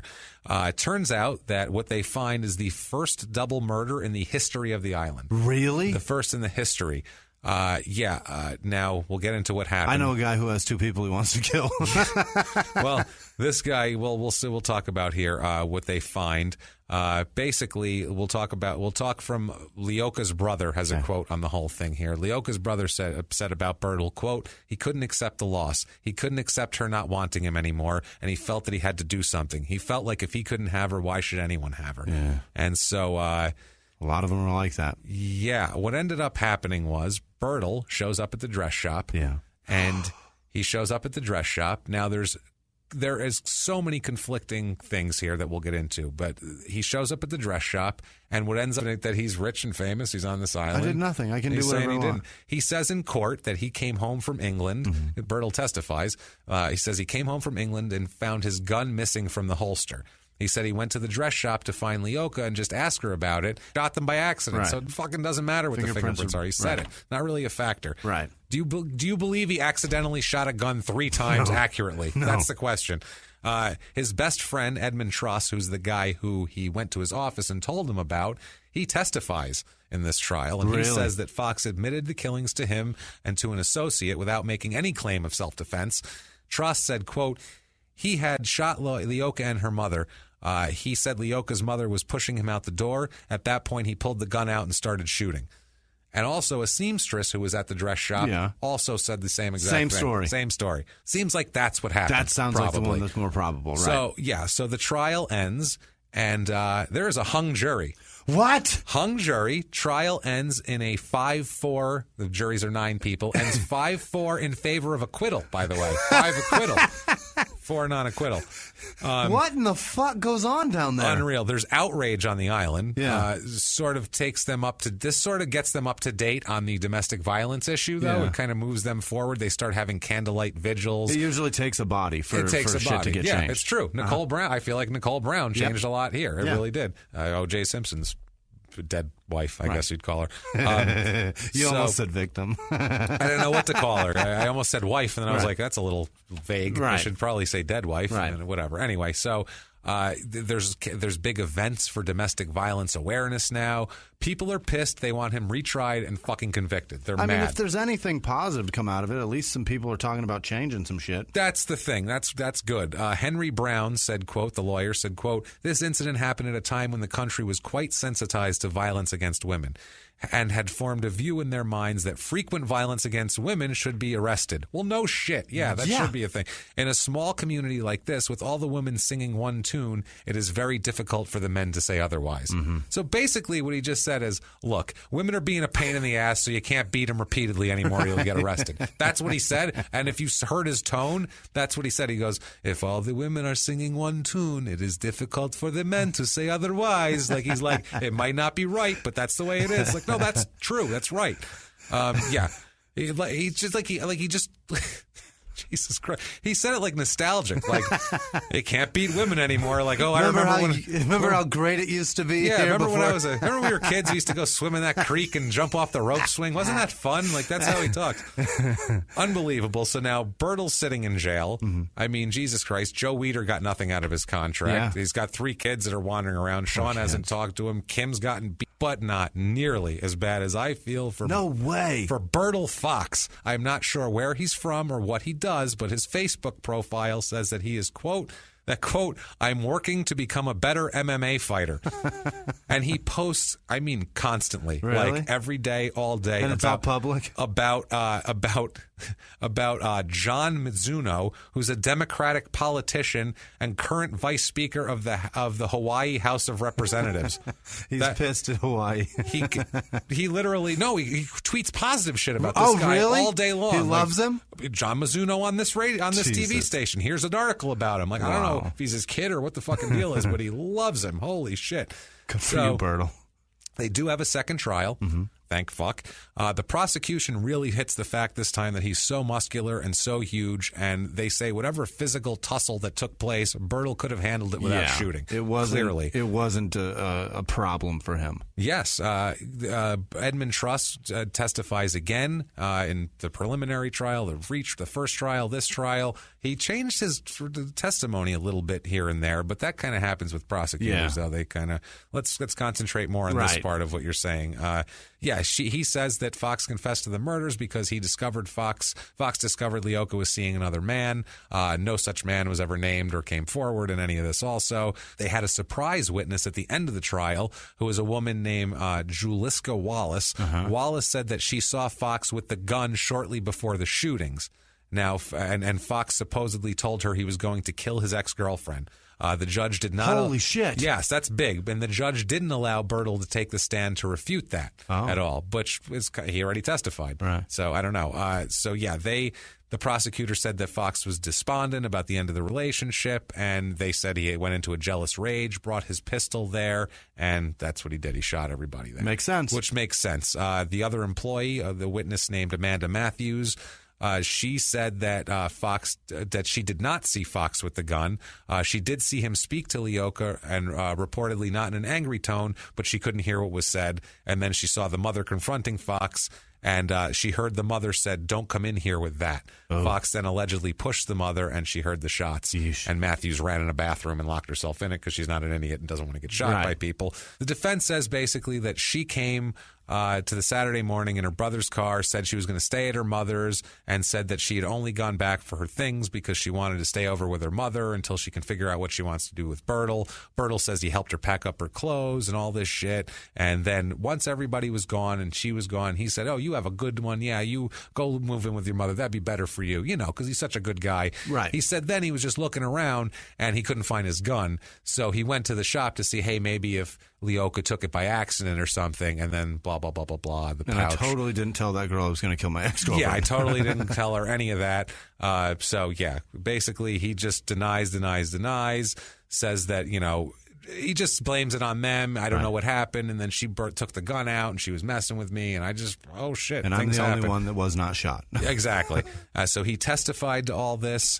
The cross-examination, Fox fails to answer several really pretty critical questions regarding the whole thing. Like, why did Leoka take his gun from the house?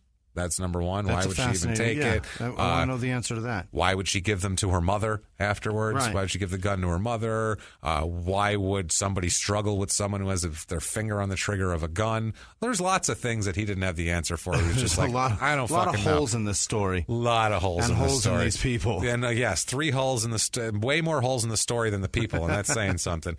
Now, the only thing with the prosecution's case is there were no autopsies, no conclusive fingerprints from the gun. The witness didn't see Fox. The witness at the clothing store didn't see Fox with the gun before the shootings. And basically, they said his tank top, and he had a tank top and spandex on, and that would have been hard to conceal a handgun. But he could have just put it in his back and you don't see it. So that happens. Look at Eddie Murphy and all the Beverly Hills Cop movies. Every one of them. Yeah, you never see it. So, finally, May 22nd, 1998, there is a verdict. Fox is found guilty of murder this time. Good. And the sentencing there is under automatic guidelines. Okay.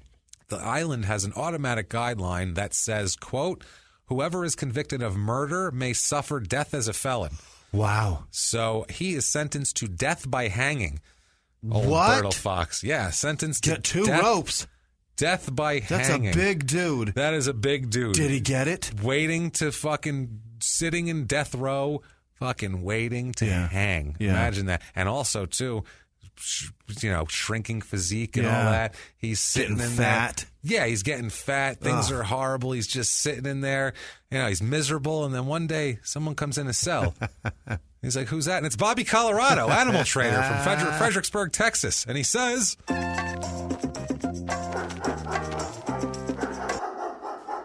How is it you come to arrive here? What the fuck is wrong with you? Seriously, what are you doing? Come in, 19-year-old girl. You're 45 fucking years old. What do you think? You're going to have a 19-year-old girl? She's going to worship you or something? Get the fuck out of here. She's going to go find a guy with a dick that works better, someone who's 20 years old. What's wrong with you? Your calves aren't bad. I'll give you that. Your calves are all right, but the rest of your life's a fucking mess. You're coming in 12th place in contests. You're hitting people. What the fuck is wrong with you? You need a hot chickaroo? Is that what you need? A hot chickaroo. You know what? Hey, you know what? All these girls, none of this works out. Rick Wayne's here. You know what I mean? We know he's got feelings for you and everything, but I got to go. The dogs are barking. I got to take him for a walk. I got to train him, but, I guess have fun hanging, pal. See you later. Hang around, would you? Poof, in a cloud of marinara sauce. He's gone. Out of there. So terrible. So he will obviously be appealing. Yeah. And, Fox alleges that the judge and the jury at the second trial were biased against him. He said that the 4-person of the jury was a friend of the family of the murder victims and that 2 other jurors reportedly complained to the judge regarding this conflict, but the judge refused to intervene. Wow. So we have an in their own words on the whole conviction and waiting to hang and everything like that. In their own words, quote, my conviction was because of an opportunist liar called Edmund Tross, who was supposed to be a friend, and his girlfriend, Juliska Wallace, and their greed for my gym business and property. When the incident happened, I had no one to run my gym for me, and I had to keep the gym open because of a small mortgage I had to pay on the premises, because at the same time, Edmund Tross, but that's another story. Edmund Tross runs his gym for him while he's gone. Okay. So basically, he's going to take this gym over, so he's saying he has reason to lie because he wants to get his gym. Okay. He wants to take his gym from him. I don't know. That's weird. Whatever. So a friend came to see Bertil in jail, and a friend said, quote, when I went to see him after they put him away, it was so upsetting to me because when they let me in, they locked so many doors behind me. He was so sad. You could see the impression on his face that he wanted to cry. So when I came outside, I just stand there and I shake my head and I say, oh my God, Foxy's finished. Foxy killed fucking 2 women. Yeah. So we have an in their own words here on jail. He says in their own words, quote, everybody here is lonely for freedom. So am I. I've never been in a prison before. I'm locked up all day. I come out to shower in the morning and come out to shower at night. I work out in the cell. That's all there is to do. I've never been in trouble in my life. Overnight, I'm a monster. Yeah, you killed 2 fucking people. That makes you a monster. On May 10th, 1999, he appeals against his conviction to the Eastern Caribbean Court of Appeal, and they dismiss his appeal on May 10th. October 4th, 99, their lordship's board grants Fox special leave to appeal against both his conviction and his sentence based on on the basis of his appeal, basically on the basis of the mandatory death sentence is what that is. Now, on October 2nd, 2001, the board dismisses Fox's appeal against the conviction, and the judgment of the majority of the board is delivered. They deliver the opinion, and they hold on to his conviction. He's definitely convicted, so now they're just doing it on the sentencing, and he's got to wait for that. And finally, on March 11th, 2002, their lordships humbly advise Her Majesty that the appeal against the sentence should be allowed, and that the sentence of death passed on the appellant of the High Court of St. Lucia or the High Court of St. Christopher and Nevis should be quashed, and that the matter should be remitted to the High Court to decide what should be pronounced. Okay. So they're kicking it to a higher London court to decide. September 27th, 2002, in London, and that this is the last stop in the appeal process. It's the High Court in London. Fox wins his appeal against the death sentence, and he is resentenced to life in prison. Without parole. Without parole. Gotcha. Now, Ricky Wayne, one last Ricky Wayne on Fox not being muscular in jail. Okay, one last time. Let's kick that music, guys. Ricky Wayne. For a long time, I was told he worked out in prison. Buckets of water and so on, makeshift weights. I'm told he doesn't even do that now. That must be a horror. For a guy who always thought no matter how he looked in the mirror, he saw some little guy looking back at him. Imagine what it's like now, looking at himself, perhaps weighing 165 pounds. That's a man who weighed 235 of muscle. I don't even know if execution can be worse. It can be worse than what he must be going through right now. I think hanging's worse, yes. Yeah. Now we also have It's a man that's like, I stopped tugging to him long ago. Long ago. It's just sad. Now we also have an in their own words, in a letter, this sums up everything. In a letter he wrote to Flex Magazine's chief photographer, Chris Lund. Oh, no. He says, quote, in their own words, quote, I wonder if you remember what you told me when I said that I was going back to St. Kitts to open a gym and build property, etc.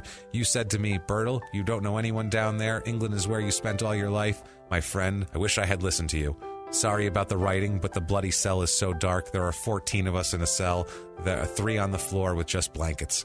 So that's how he's living now. That's where he's living. He's got 14 people, 13 others in his cell. 3 of them are on the floor with just blankets. Now, if you love Bertil Fox, you can't go on his website because BertilFox.com is currently for sale. Oh. So if you want to get a website, talk about him. And if you really love Bertil Fox, you can go on eBay, and there is a Bertil Fox Night of Champions bodybuilding muscle photo in black and white. Yeesh. You can get it for $12.99 plus $3.98 shipping and handling. That's a deal. And that is Bertil Fox. My God. And a weird ass fucking tale of I don't even know what. That's our Mother's Day. Happy Mother's Day, everybody. Mother's Day. He shot somebody's mother. I literally picked this out because I'm like, he shot a mother. I guess it's Mother's Day. He shot this lady's mother. So terrible. Christmas, we did Joe's son. This is not as bad, I don't think. So either way. But yes, we hope you enjoyed Bertil Fox here.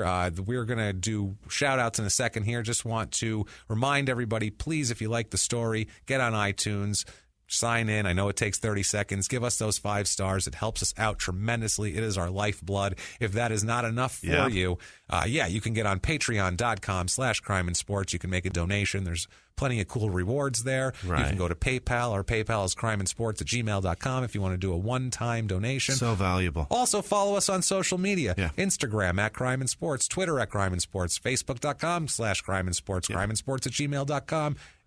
Type in Crime and Sports and you'll find us basically anywhere they are. We're there. Here are some shout-outs of some fine donors and wonderful people this week. Jimmie, what do you got for us? Thank you so much, first of all, everybody, for responding to us last week. It was so nice of you guys to really come through and donate so much. Made me feel so good, guys, honestly. We were just floored by it. Thank you for your support. Sarah Paling, Susan, she gave no last name, so I'm not sure, but she knows who she is. Paling with a G, by the way. Yeah. Sarah Palin did not give us money. No, I doubt she gives money to anybody. No. Unless it's anti-abortion, whatever. Yeah. Yeah, probably. Lowell Johnson in Oklahoma upped his donation. Woodrow Lemke, I think it's Lemke. It could be Lemke. I'm not sure. Jacques Kennedy, K, that's the person, just K. I don't know who that is. Gretchen Schwartz, Jason Fuller. He's been listening over a year, and he just jumped on board now to donate. Man, Thanks, Jason. Appreciate you. Amber Christofferson, Caroline Hill, Tom Carmick, Audrey Young, David Lenker, Susie Q, Maria Macklin, Casey Josh, Katie Garland Noble upped her donation, and so did Heather Rylander. Thank you both very, very much. Manj Sangha in England. We love Manj. We love everybody. Thank you, guys. Jesus. James Pagachnik, Be Kind Callie, Amanda Gibson, Amy Keller, she upped her donation. Danielle Nashimi, Jason Davis, Mary Zellers, Hattie Jennings, Colin Cameron, and PA. He's a real estate agent. Help him out. Phil Cantwell, Elizabeth Freeman, Leah with no last name, Taylor Hunsaker, Greg Baxter, Jason from New Mexico, Andrew Weiland, Kelly Mack, Garrett Schaefer, Alexandra Gia, Melissa Schmaltz, Jason Bogue, who lives in Texas. He sent us 2 donations, huge ones. So thanks, Jason. Jesus, you're guys. a hell of a dude. Man, wow, we appreciate Sarah it so much, really. Sarah Strobin, or Strobin, Strobin. That's definitely it. Slow Strobin. Right. Zachariah Stone, Paul Trippy, Catherine Hinman, and Christopher Much. Thank you guys so much. And I'm going to be at Stand Up Live with Nate Bargatze May 19th through the 21st if you want to come out and see me with him. Otherwise, find me on Instagram, Snapchat, or Twitter at Whisman Sucks, WHISMAN Sucks. And I am at Jimmie P is funny on all the requisite sites there, and you can just try. You can friend me on Facebook if you copy my name from the show description. Don't be a hero. Don't try to spell it. Just copy and paste it, guys. The donations are huge. Thank you so much. You guys were amazing. We're not beholden to sponsors because if a sponsor drops us for some crazy shit we say or whatever, we don't care. Right. Because we do the show for you guys because honestly, you guys are the financial engine that keeps us running. So we don't give a shit about anything. Honestly, these sponsors, these people, we care about you guys. So thank you guys so much. And you're showing us that you like it, and we're just going to keep doing it the way we do it. And thank you guys so much. Good God, we love it. Live from the Crime and Sports Studios, we will